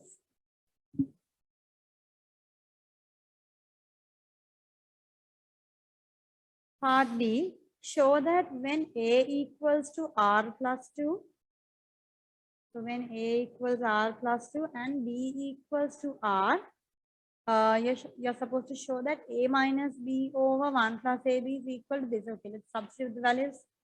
A minus B over 1 plus AB. Substitute who is A? Instead of A, we write R plus 2. Minus instead of B, we write R. Divide by 1 plus A is R plus 2 times B is R. Are you with me? So I get here on the numerator, plus R minus R cancels R and you get just 2. Denominator you get, what's the denominator? 1 plus, open the bracket with R, R into R is R square, plus 2 into R is 2R. Can you see? So how does it simplify? You know, this is R square plus 2R plus 1 here, right? Who is R square plus 2R plus 1 in other words? This is the complete square of R plus 1, isn't it? This is the complete square of R plus 1. R square plus 2R plus 1 is the complete square of R plus 1. Can you see? Just write this downwards. Okay, I have written it across. You can write it downwards. So this is to show that. This is clear? So when A is R plus 2 and B is R, you get this 2 over R plus 1 square. Okay, then move to part C. So now you can see there's a hence. Okay, hence means definitely what? Use the help of part A and part B. Whatever the help you require from the previous above parts, take it. Hence, using the method of differences, show that the summation of arctan 2 over 1 plus R square is equal to this. Okay. Now you remember how method of differences work, right? We have the, when you're doing previous questions, you write the sum and you notice that many of the terms will cancel out. Right? That's what happens in method of differences when you take the summation. First of all, to do method of differences, you need to express this certain person, he has a difference of two functions. You need to have a subtraction of two people.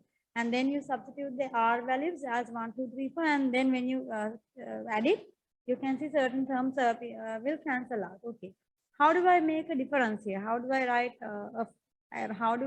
arctan 2 over 1 plus R square as a function of two differences? So first of all, let's keep the summation mark and let's write what we know about arctan 2 over 1 plus R square. Now, who is this? Isn't this the person that we were dealing just a moment earlier? Yeah, so we just did this a moment ago, right? 2 over 1 plus R square is A minus B over 1 plus AB. Isn't it? When A is R plus 2 and when B is R, actually when A is R plus 2 and B is R, it's not just in terms of AB here, but when you are A and B are replaced, so this is A minus B over 1 plus AB, 2 over 1 plus R square, isn't it? So who is arctan? So you do realize that instead of this 2 over 1 plus R square, I'm going to use A minus B over 1 plus AB here. So who is arctan A minus B over 1 plus AB?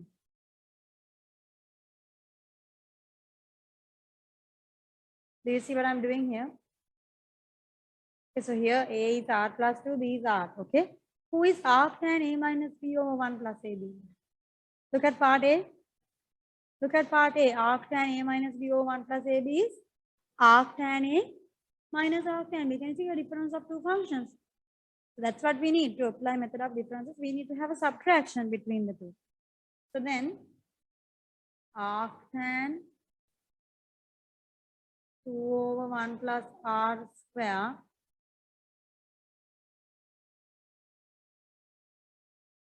is arctan A. So you don't write arctan A, by the way. Who is A? You know, A is supposed to be R plus 2, B is supposed to be R, right? So it's supposed to be arctan A minus arctan B from part A. A is replaced as R plus 2. So arctan A is arctan R plus 2 minus arctan B. Arctan B is equal to R. Do you agree with me? Is this clear? Okay, so now we have this function written with a difference. Okay, so now it's time to what? Now it's time to apply the summation sign. So we have to get the summation from where to where? From 1 to n. So get the summation from 1 to n. So summation from 1 to n. So when n equals 1, what's the summation here? You get here arctan, not n, sorry, r equals 1, right?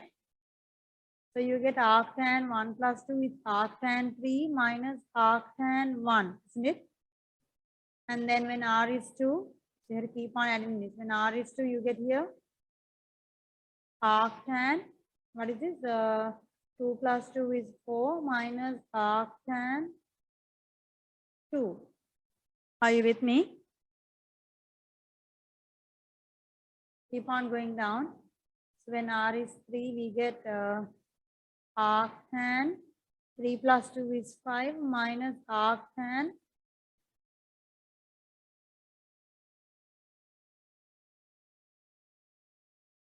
minus arctan 3. Okay, so you have to just see the cutting pattern. You know, all of these are added, right? So just write a few terms until you notice the pattern. When r is 4, it's arctan 4 plus 2 is 6 minus arctan r means 4. Do you see the pattern, how it cuts? I think you can see it cuts arctan plus arctan 3 with minus arctan 3 over here, way down over here. Arctan 4 and arctan 4, can you see how it cancels? Let me write another one term. If you see the pattern, you don't need to write this many terms, okay? This is arctan 5 plus 2 is 7 minus arctan 5. Can you see the cutting pattern? So on top, you can see two terms are remaining up over here, isn't it? Minus arctan 1 and minus arctan 2 is remaining. So if you have two terms remaining here, when you are taking at the end, now you can see at the top, at the corner, the right top corner, you have two terms remaining, which means when this cutting pattern continues, at the bottom left corner, you will have two more terms remaining. Okay, so we'll write the two last terms. So what the term before the last is r equals n minus 1. You're supposed to take the summation until n.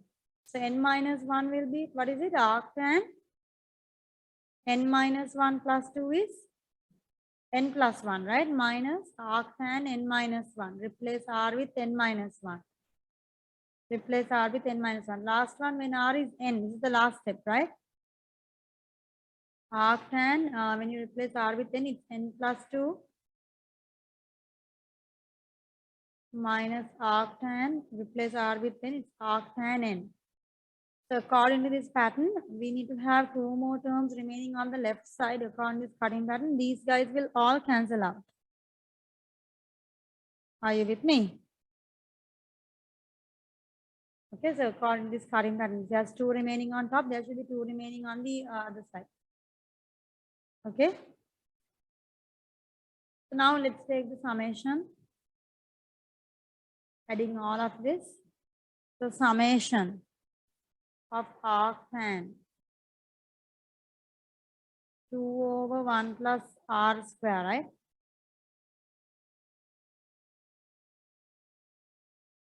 Summation of 2 over 1 plus r square.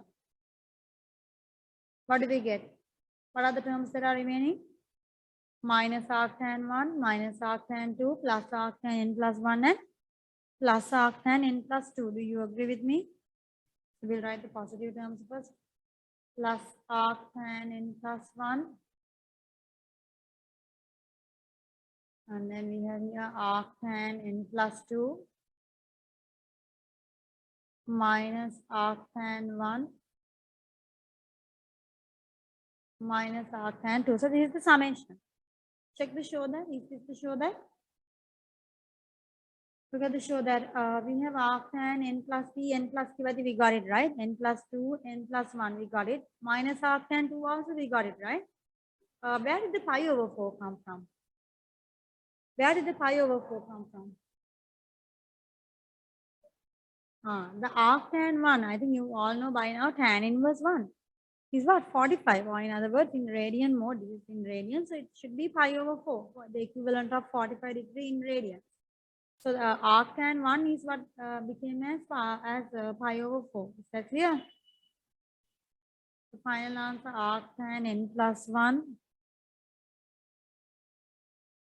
arctan n plus 2, minus, I'll first write arctan 2, minus arctan 1 becomes pi over 4. Is this clear?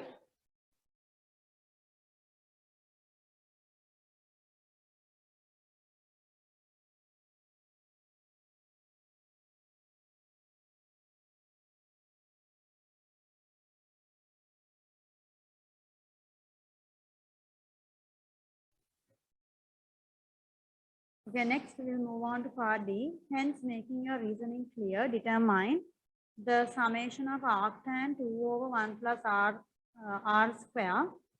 From where? We are taking the summation from 1 to infinity, which means now in the previous summation, we took the summation only from 1 to n. Here we are taking the summation from 1 to infinity. Given the answer in the form k pi minus arctan 2, where k is a constant. Okay. How do we get the summation from 1 to infinity? What do we do here?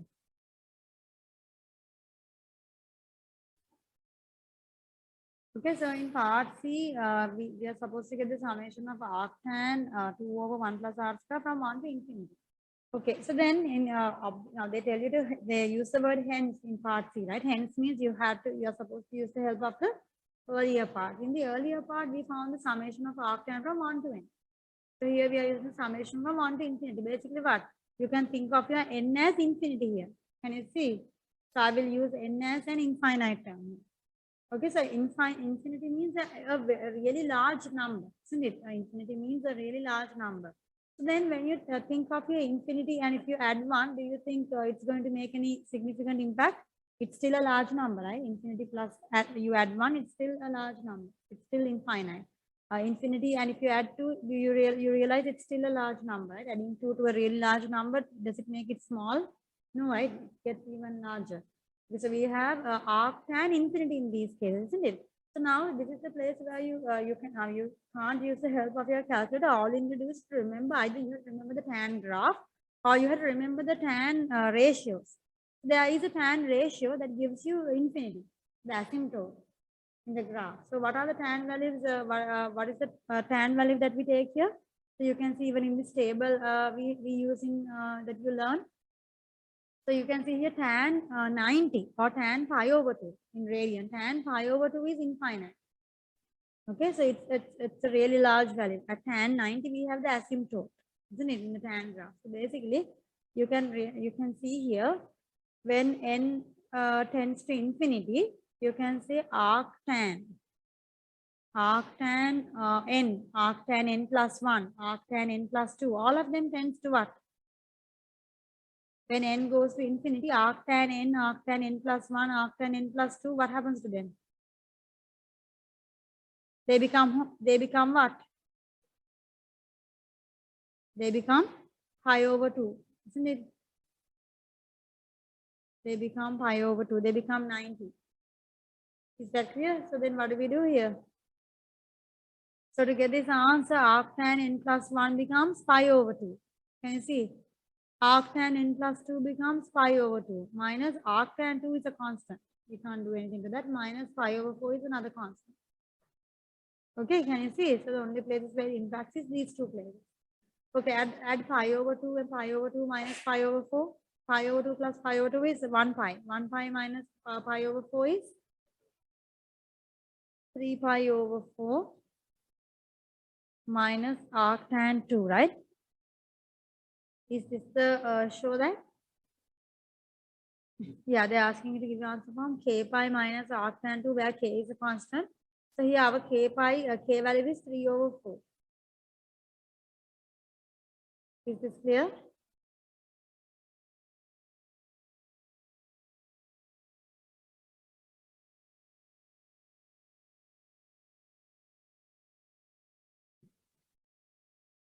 Yeah, this should be part B, right? Yeah, part B. K pi minus arctan 2, the answer is for part B.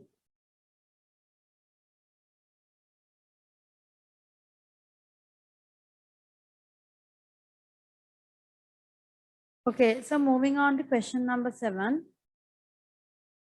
A transformation from the Z plane to the W plane is given by W equals 1 plus I times Z plus 2 into 1 plus I, 1 minus I, divided by Z minus I.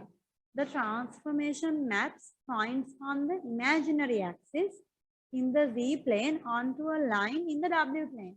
Find an equation for this line. Okay, what do they tell you here? The transformation maps what? Points on the imaginary axis. Points on the imaginary axis means which axis? The y-axis. Imaginary axis means the y-axis. So any z coordinate in the z plane, any coordinate that's on the y, all the coordinates on the y-axis, they say, the points on the y-axis are mapped onto a line in the w plane. You're supposed to find the equation of this line. Okay. So if you're on the y-axis, what does it mean? Now, you know, normally you're supposed to use z is what? Z is x plus iy, right? This is the complex number. So if you're on the imaginary axis, then what happens? If you're on the y-axis, it means, if you are on the y-axis, it means x is 0. So your z is 0 plus iy. Do you agree? You can replace x with 0. Okay, go to the equation. It's just 2 marks. So should not be a very long simplification. Let's input 1 plus I times, who is z? Z is iy. Shall I just replace z as iy? 1 plus I into z is iy. Then continue. Plus 2 times 1 minus I. Are you with me?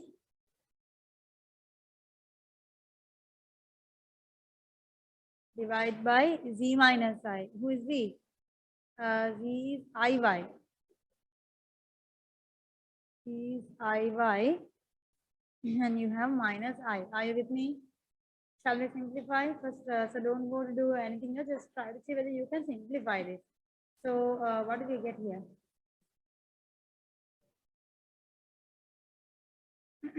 Yeah, what do we get here? So I want you all to separate the real and imaginary on the on the numerator. Shall we do that? So open the bracket. What do we get here? iy into 1 is iy plus I into iy is I square y. Next one you get 2 into 1 is 2 minus 2 into I is 2y. And over in denominator you have I in both the values, right? So I'll take I out, I times y minus 1. Are you with me? So when you separate this out, you get here I square is minus 1, right? You know, I square is minus 1 here. So you get here minus y plus 2. Minus y plus 2. And in the numerator you get plus y minus 2i. Iy minus 2y. If you take the I out, it's y minus 2 times I. Are you with me? Here you get I times y minus 1. Okay, are you with me?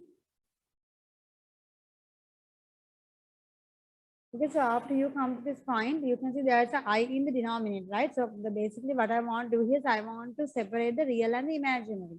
But to separate the real and the imaginary, I mean, the denominator should not contain any term in I. So what can we do to remove the I here? You know, I square is minus 1, which is a real value, right? So what we'll do is we'll multiply both our numerator and denominator by I. Okay, so does that make any difference to the sum? No, right? Because I multiply both numerator and denominator. So look what happens.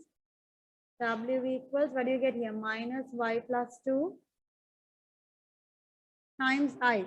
Do you agree with me? And this becomes plus y minus 2 into I is I square, isn't it? Denominator, you get I square times y minus 1. Are you with me? So let's separate this out. I square is minus 1, right? Okay, let's write minus y plus 2 times I. Here you get y minus 2 into minus 1, isn't it? Over this is minus 1 times y minus 1. Do you agree with me? Okay, so this is the, so we can rewrite it. This is 2 minus y times I plus this will be minus y plus 2, which is 2 minus y. Can you see? Minus y plus 2, so 2 minus y. Over denominator will be 1 minus y. Do you agree? Separate. Now you can see the denominator doesn't have any I coefficient. So now I can separate real and imaginary, right? 2 minus y over 1 minus y. Separating. I'm splitting the numerator. 2 minus y over 1 minus y times I plus 2 minus y over 1 minus y. Can you see? Write it here. So separate them out. I mean, I'll write the real first. Real part is 2 minus y over 1 minus y. Plus imaginary part is 2 minus y over 1 minus y times I. Can you see?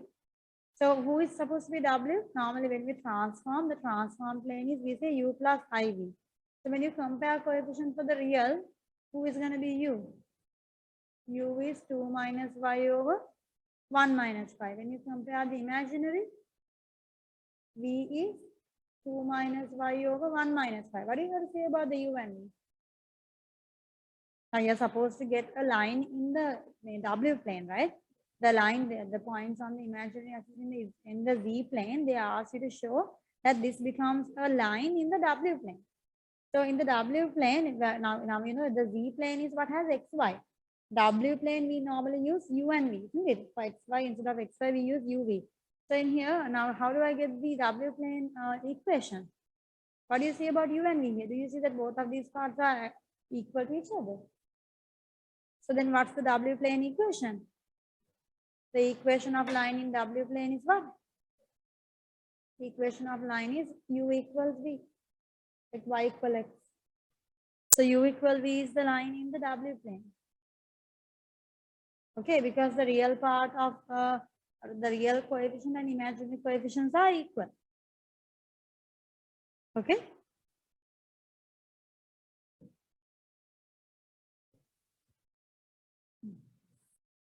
Okay, so moving on to part B, the transformation maps the point on the real axis in the Z plane onto a circle in the W plane. Find the center and radius of the circle. So basically in the previous part, you did the transformation mapping the point on the imaginary axis. in the z plane onto a line, but this time this is the transformation maps the real axis, which means the x-axis, in the z plane onto a circle in the w plane. Okay, so in this case, if you try to pull the same method, it's going to be a little bit more tough. You can try and see. I think the best way to go here is that you actually make z the subject here. Make z the subject and make then you can replace z as x plus iy. W will be, we will use w as u plus iv. Okay. We'll make z the subject, and then we will be doing comparing coefficients. Okay, so try in, if there are other ways you can try and see. Okay, so in here 6 marks, so there's obviously more work to be done. So I'll move the z minus I here. W times z minus I equals 1 plus I times z plus 2 times 1 minus I. So I'll obviously want to take the z terms to one side. Wz minus wi. Here I get minus 1 plus I times z. I brought this entire term over here. And over here I'm remaining 2 times 1 minus I. Okay, is that okay? Is that clear? Now we'll open the bracket, take keep the z terms over here and take the other side. So minus wi is not required here. We'll take it to the other side. I get here wz minus 1 plus I times z equals 2 times 1 minus I.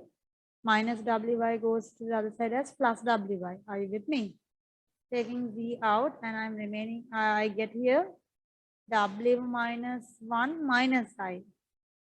Is that correct? W minus 1 minus I equals, if you open the bracket here, 2 minus 2i plus wi. Okay, so I get here z equals, if I make z the subject, 2 minus, so I'll take I out, 2 plus, you'll keep plus out, minus 2 plus w times I. Do you agree with me? Divide by, okay, we'll not open the bracket because we have to replace w as u plus iv as well, right? I'll keep it like this, 2 minus 2i plus wi divide by w minus 1 minus I. Okay, so now after you come to this stage, after you come to this point, you have to replace the w's with u plus iv. Z is x plus iy. Okay, and then you have to make sure that this, you have to convert this, you have to separate this particular block into real part and the imaginary part. Okay, so first we'll input 2 minus 2y, w is u plus iv. So u plus iv times I divide by w is u plus iv minus 1 minus I. X plus iy, and we get here, we'll have to open the bracket, 2 minus 2y. Here you get u into I is ui. Iv into v is I square v. And we know I square is minus 1. So I get minus v. In the denominator, I'll separate the variables. U minus 1 is the real part. And here in iv minus I. So if I take I out, it's v minus 1 times I. That's the imaginary part. Is that okay? Okay, so you can see we get real imaginary both in the denominator and numerator, right? Numerator also we can rearrange. So if I rearrange, I get 2 minus v, right?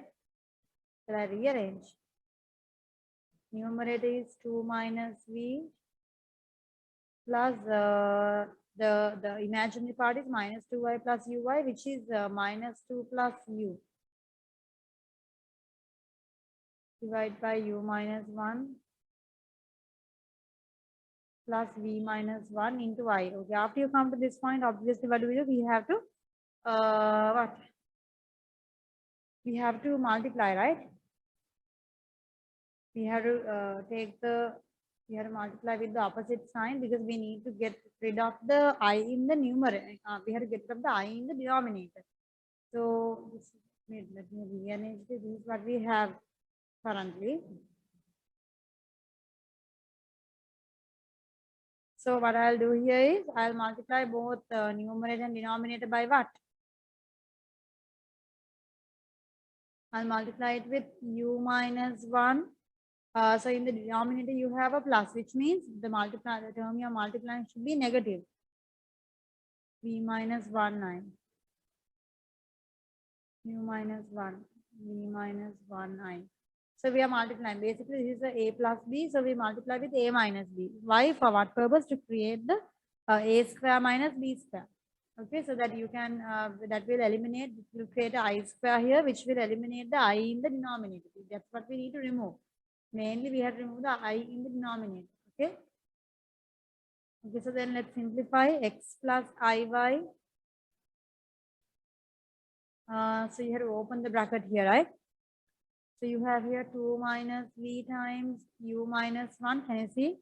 2 minus v into u minus 1. The next one,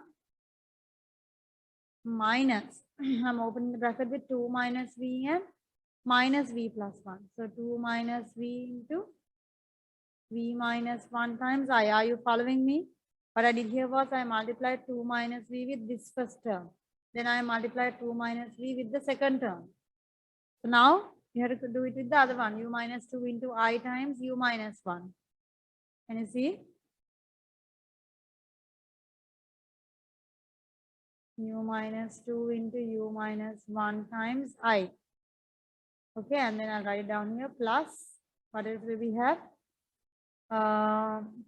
U minus 2 into u minus 2I into minus v minus 1, which means u minus 2 into minus v minus 1. I can put a negative sign in front. U minus 2 v minus 1 times I. Is that okay? This is divided by a plus b, a minus b, which is what? A plus b, a minus b is a square minus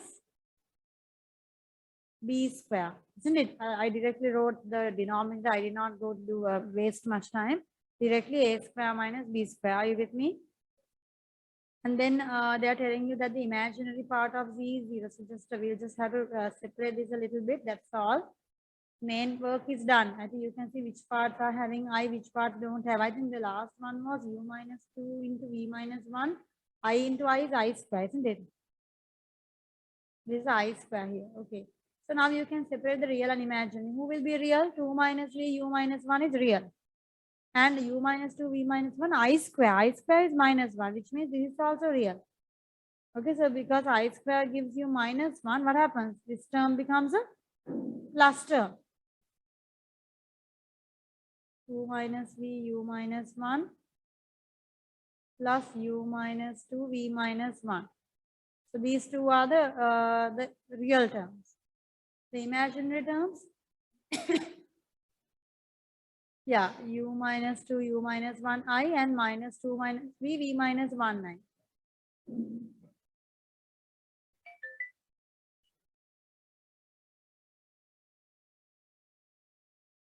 This whole thing has a I. This is the real term. This is the imaginary. So over u minus 1 square plus v minus 1 square. Can you see? And then we know they tell us in the question that the which coordinates they are transforming coordinates on which axis? Transformation maps point on the real axis. So real axis means the real axis means you're on the x-axis, which means your y coordinates become 0. So here you realize, so you can compare coefficients for for I, right?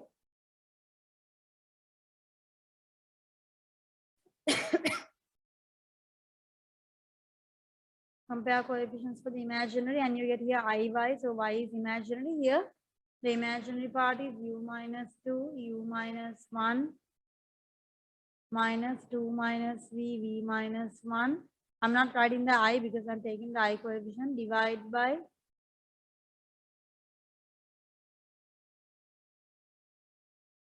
u minus 1 square plus v minus 1 square. Is that okay? You get like this, right? I mean, you know, this denominator belongs to both the real part, and I did not split it. Okay, so I was just trying to save some steps here, but you know, you can write this over this denominator plus the imaginary part over the denominator. Okay, so then the, you know, the y value is supposed to be equal to 0. So you make it 0, and then you can bring the u minus 1 square plus v minus 1 square to the other side, which multiplies with 0 and gives you directly 0. So 0 equals u minus 2, u minus 1, minus 2 minus v minus 1. Expand the bracket. U into u is u square minus u. Minus 2 into u is minus 2u. Minus 2 into minus 1 is plus 2. Minus, now when you're opening this bracket, be careful, there's a minus outside. So when you're opening a bracket with the negative sign outside, just put another bracket and then open a bracket and then expand, because of the negative sign. Okay. So 2 into v is 2v, 2 into minus 1 is minus 2, minus v into v is minus v square, minus v into minus 1 is plus 1. Okay, so the minus mark is outside. So when you open the bracket, this has to be expanded with the negative sign. Are you with me? Okay. Minus, sorry, plus 1v here, isn't it? Plus 1v. Okay, so get everything together. U square minus 3u plus 2. This is minus v square into, I'm going to open this one, minus v square into minus is plus v square. 2v plus 1v is 3v, so it's minus 3v. When you open with the negative sign, minus 2 into minus is plus 2. So what do we do now here? U square minus 3u plus v square minus 3v plus 4. So how do you get the equation of the circle? You have to complete the square for u and v. So this becomes u minus half of 3 is 3 over 2. Square minus and 3 over 2 square is 9 over 4. Are you with me? This is completing the square. V square, instead of v square, we write v minus half the value of 3 is 3 over 2 square minus square of 3 over 2 is 9 over 4. And then separately there is a 4 outside. Did you understand what I did here? This was the complete square of this. And this is the complete square of this. And then separately the plus 4. So now we can get the equation of the circle. Can you all tell me what is the addition of minus 9 over 4, minus 9 over 4 plus 4? How much is it? Minus half. So you take it to the other side, you get plus half. Equals u minus 3 over 2 square. V minus 3 over 2 square equals to half. So basically, do you see the equation of the circle? X minus a square plus y minus b square equal r square. Circle center is AB. So circle center 3 over 2 comma 3 over 2, radius r square. This, you know, this is equal to the r square value, right? R square is half, which means r value is root of half. If you simplify this in the cal, you get root 2 over 2. Okay, so what do they ask us to find? Read the question again. Find the center and the radius. Yeah, so the center, yeah, find the center and the radius. If we find the center, yes, center 3 over 2, 3 over 2 off, 3 over 2 plus 3 over 2 I. Real and imaginary, the coordinates. Radius is root 2 over 2. Okay, is it clear?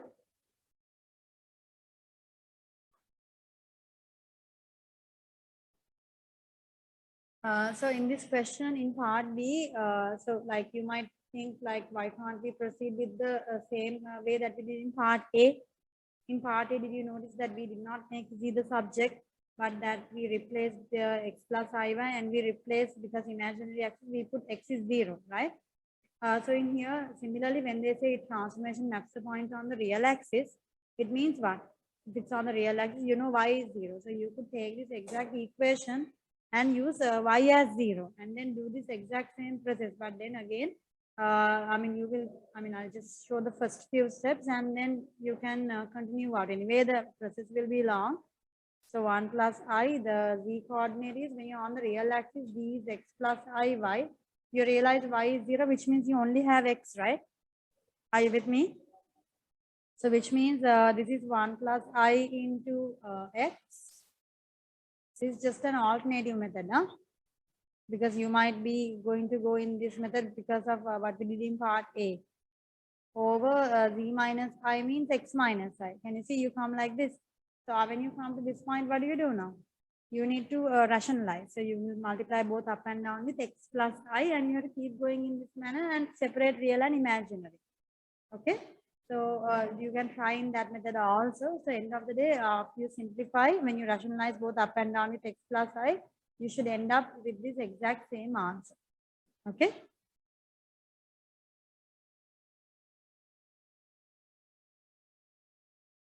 Okay, so moving on to question number 8. Show that the transformation v equal y minus 2x transforms the differential equation. So you can see this differential equation is in y and x, right? So this into this differential equation with v and x. Can you see? So basically y is removed. You remove y and you get the equation with v and x. They're asking you to show that we can reduce this into this. Okay, what do we do when you are doing a substitution normally in a differential equation? First thing we do is we differentiate the given substitution. So we have to get a substitution for dy by dx. Okay. So when you differentiate with respect to x, v becomes dv by dx, isn't it? V becomes dv by dx. Y becomes dy by dx minus 2x becomes 2. You're differentiating with respect to x. Are you with me? dv by dx equals dy by dx minus 2. So you can make dy by dx a subject. What do you get for dy by dx? dy by dx equals dv by dx plus 2. Is that okay? So then we can substitute this value into this equation. So we get the original equation given is dy by dx plus 2yx times y minus 4x equals 2 minus 8x cube. Are you with me? dy by dx, I'm going to replace it as what? dv by dx plus 2 plus this becomes 2yx or 2xy. So we have to 2xy, y minus 4x, and you need to replace your y, right? What do you replace your y with? You replace your y with what? V plus 2x, isn't it? Okay, so let's replace y with v plus 2x, dv by dx plus 2 plus, be careful here, 2x times y is v plus 2x. Are we done yet? I just replaced this y over here. Then again bracket, you have y minus 4x. So again you have to replace this y over here. Can you see? So that y is again replaced as v plus 2x. V plus 2x minus 4x.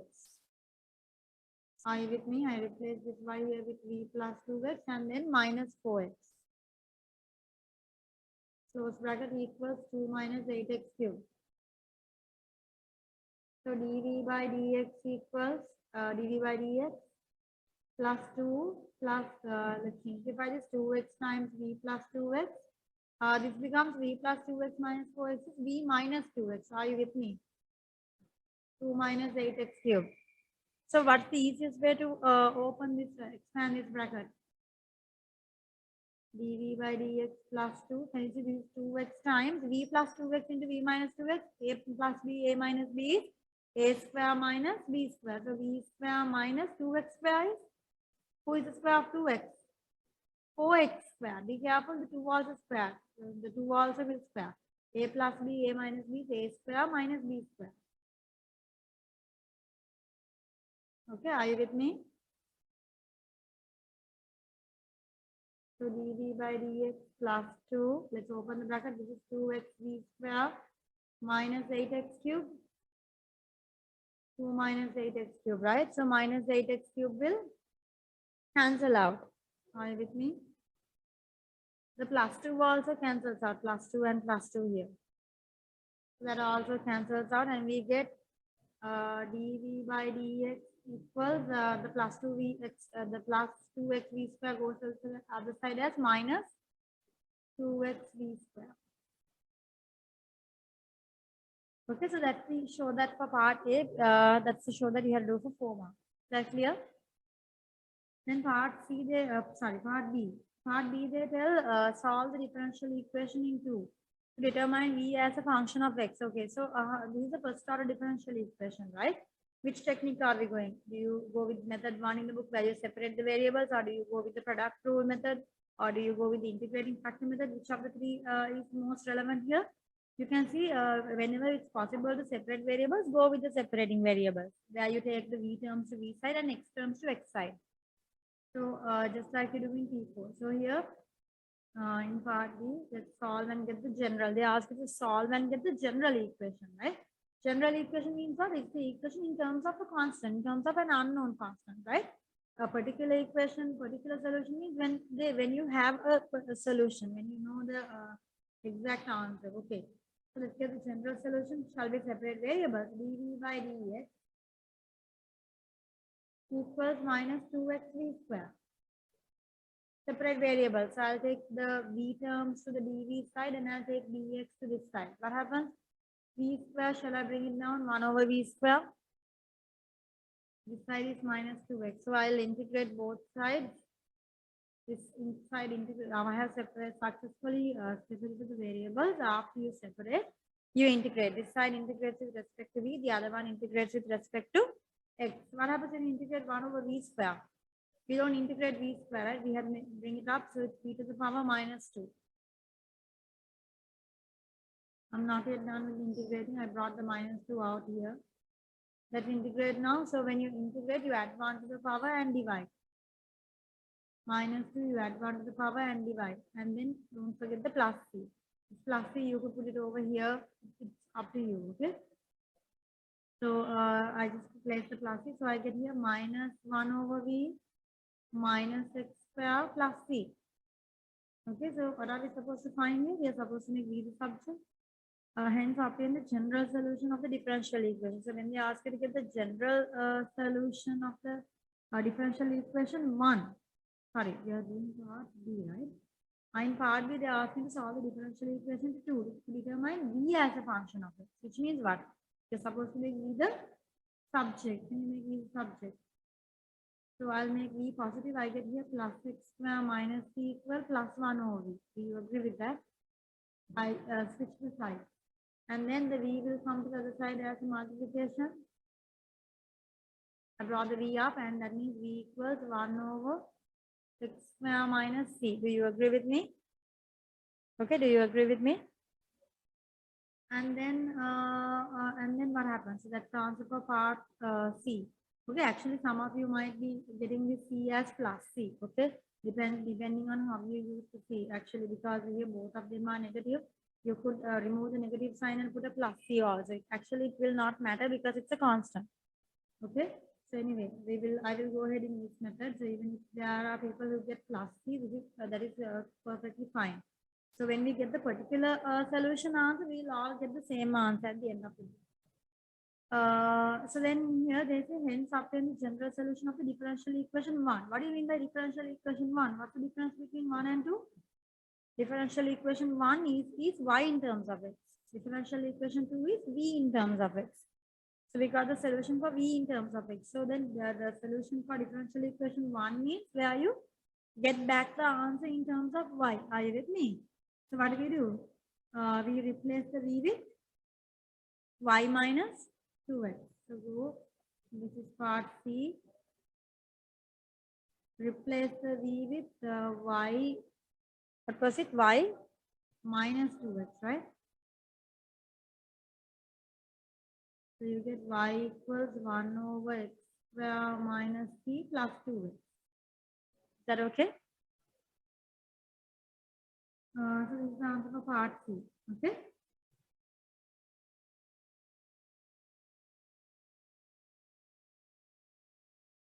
Okay, so now we come to the next part. Part D, this is sketch the solution curve that passes through the point minus 1, minus 1. Okay, so they tell you to find the solution curve that passes through this point. What's the first thing you do? What is the first thing you do? First, get the particular solution, meaning get the C value. What was our y equation? Y equal. What was our y equation? Y equals. We got y equal 1 over x square minus c plus 2x, right? Are you with me? Replace x with -1, replace y with -1. Do it. Replace x with -1, replace y with -1, and what's your task? Your task is to find the value of c. Get me the c value. How much is c? -1 equals 1 over -1 square is 1. 1 plus c. 2 into -1 is -2. -2 comes here as +2. -1 plus 2 is +1 equal 1 over 1 plus c. 1 plus c goes as a multiplication. 1 plus c into 1 equals 1. So basically it's 1 plus c equals 1, right? So you get c is 0. So you get c is 0, and that gives you the particular solution. Y equal 1 over x square minus c is -0. So basically y equal 1 over x square plus 2x. So this is the graph. This is the function that we are going to work with. Okay, so this is the function, and what do they want to do here? They say sketch the solution flow that passes through the point -1, -1. On your sketch, show clearly the equation of any horizontal or vertical asymptote. You do not need to find the coordinates of any intersect with the coordinate axis or the coordinates of any stationary points. Okay. So you're not, they don't require you to find the coordinates of any cutting points, okay? Or the coordinates of any stationary points. But that means those points might be there. So you just need to have an idea how the graph will move. Okay, so how do we draw this graph? So what are the things to consider when you're drawing this graph? First thing is, do we notice whether there are asymptotes here? What do you think? Do we have a x asymptote or do we have a y asymptote? Now, you know, when your denominator becomes 0, that gives you the asymptote, right? Whenever you are in a fraction, when the denominator becomes 0, it gives you the asymptote. So here, which x value will give you an asymptote? X is 0. So x equals 0 is an asymptote. Do you agree?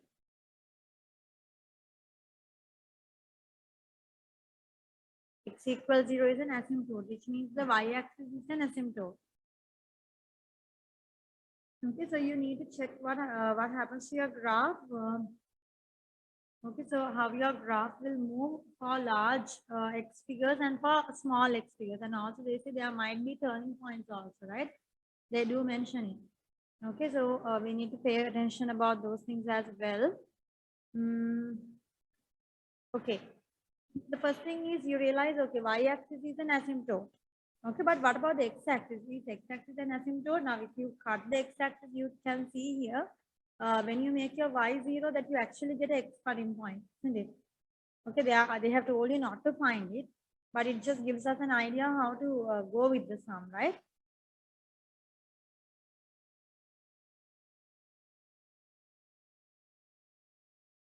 Okay, so if you put, you don't need to find, but we need to have an idea how to draw the graph.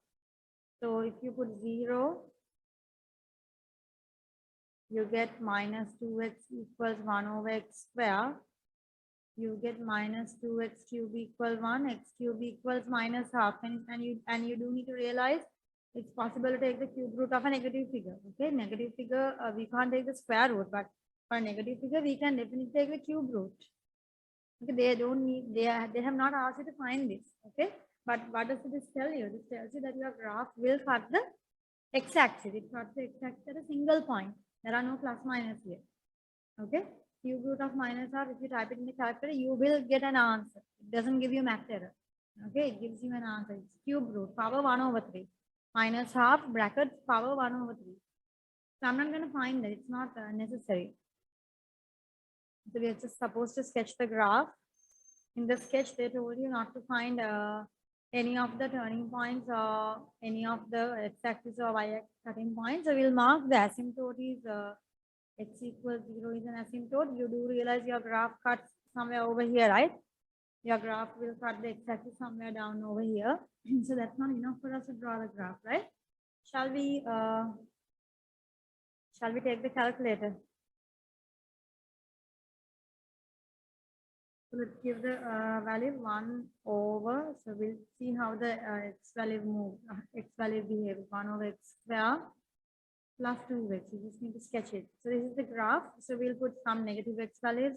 and close to 0 x values and close to 0 positive x values, likewise large x values, and see how the graph will behave.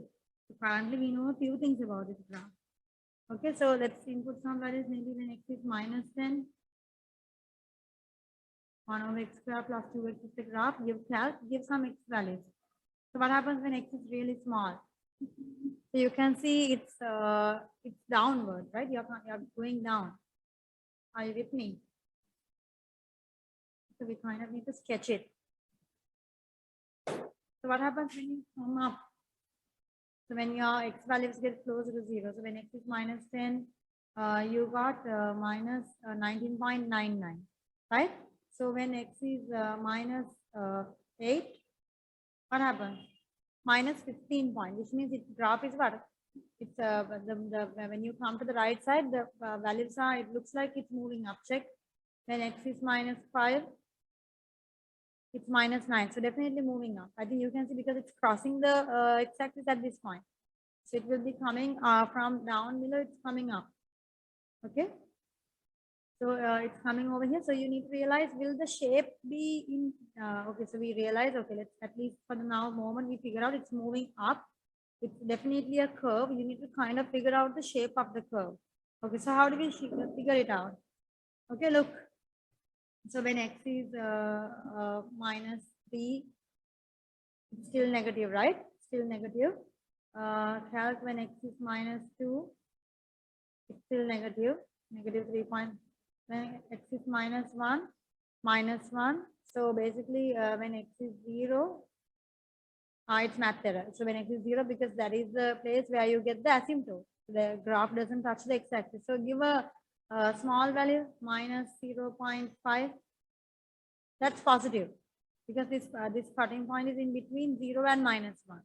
So if you give calc x is minus 0.1 close to 0, I think you can see we get like quite large positive answers. You can see 99.8 means this graph is like way up over here. Okay, now how do you draw this shape? Am I going to, now you realize the graph is coming from down. Are you going to draw it? It's not a straight line, isn't it? It's a curve. So are you going to draw it in this kind of a shape curve? Is that how it's going to go? No, because you can see that this is the asymptote and you're not supposed to, the graph in this manner, if you go, you're going to cut the y-axis. Y-axis is an asymptote, and also you realize that when the x values are getting close to 0, minus 0.1, you got 99.8, which means this graph goes up. So therefore, what should be the correct shape? Should come in the other way, right? Can you see? Should come in this way. In this way, you can get the asymptote. Do you agree with me? You're not supposed to find this. They haven't asked, but this is the shape roughly. Is that clear? Okay, then check the other side. So then calc, let's give the positive x figures. X0 is math error. Let's give a small x value. X is plus 0.1. What do we get? 100.2, which means the graph comes from, the graph after the asymptote starts again from the top. Are you with me? It starts again from the top. Let's give values when x is 0.5. Comes down. Eh? Can you see? From 0.1 to 0. From 0.1 to what was the value? I put 0.5. You can see there's a massive drop from 100 to 5. Can you see? And then 0. Because I feel there's a big drop. 3.9 keeps dropping, right? Keeps dropping. Should I? Keeps dropping. 3.44. Just give values and check. 3.1625, right? So it's still dropping. Maybe when x is 1, it's 3, right? It's even lower. When x is 3.5, and you can see it's again going up. Can you see? Which means there's a turning point. Now, do you realize this turning point comes where? This turning point comes somewhere like in the beginning x values, right? Okay, so do you realize that your x-axis, the turning point is happening at a close? I mean, they have not told you to find the x value of the turning point. Okay, but you do realize that the turning is going to happen like at a very small x value. So when x is like 0.9, we found that it's, I found these earlier, right? 3.03. And when x is 1, we got like 3, it's going down. And then like when x is 1.1, you can see it's increasing. But that doesn't mean x equal 1 is the turning point. Like we have to like, if you want to find the exact figure, you have to differentiate and find out. So the turning point might be somewhere in between x is, 0.9, 1.1. Okay, so basically you can see the turning point is happening like really close to the, like at a very small x value, isn't it? And then turn the other way. Give us x value when x is 3. You can see it's increasing. Can you see? It's 0.11. Else when x is 5, it's 10.04. Do you see that the drop now from x equals 0.1 to 0.5? There was a massive drop. Did you notice? Like in a span of half a unit, you had a drop from 100 to 3, I believe. 100 to somewhere like that was a big drop. But here, do you see? I'm keeping on giving large x values, but am I increasing in that manner? Do I increase that fast? No. So then when you draw this, can you see the way you should draw? The coming down slope should be really steep, while the going up one should be less steep, should be lower, the gradient. Are you with me? So this is what you need to just show them. So the coming down one is steep, while the going up one might be in this manner. Can you see? The turning point happens quite close to the, you don't need to give these coordinates, they just want to see the shape. The asymptote x equals 0 is an asymptote, must be it must be said, it must be marked in your diagram, at least mark x equals 0 and say that x equals 0 is an asymptote. Okay, this is not asked, they have not asked for this. Okay, so but this is what you need to show. Okay, is it clear? This is the sketch of your graph. Name it as x and y axis.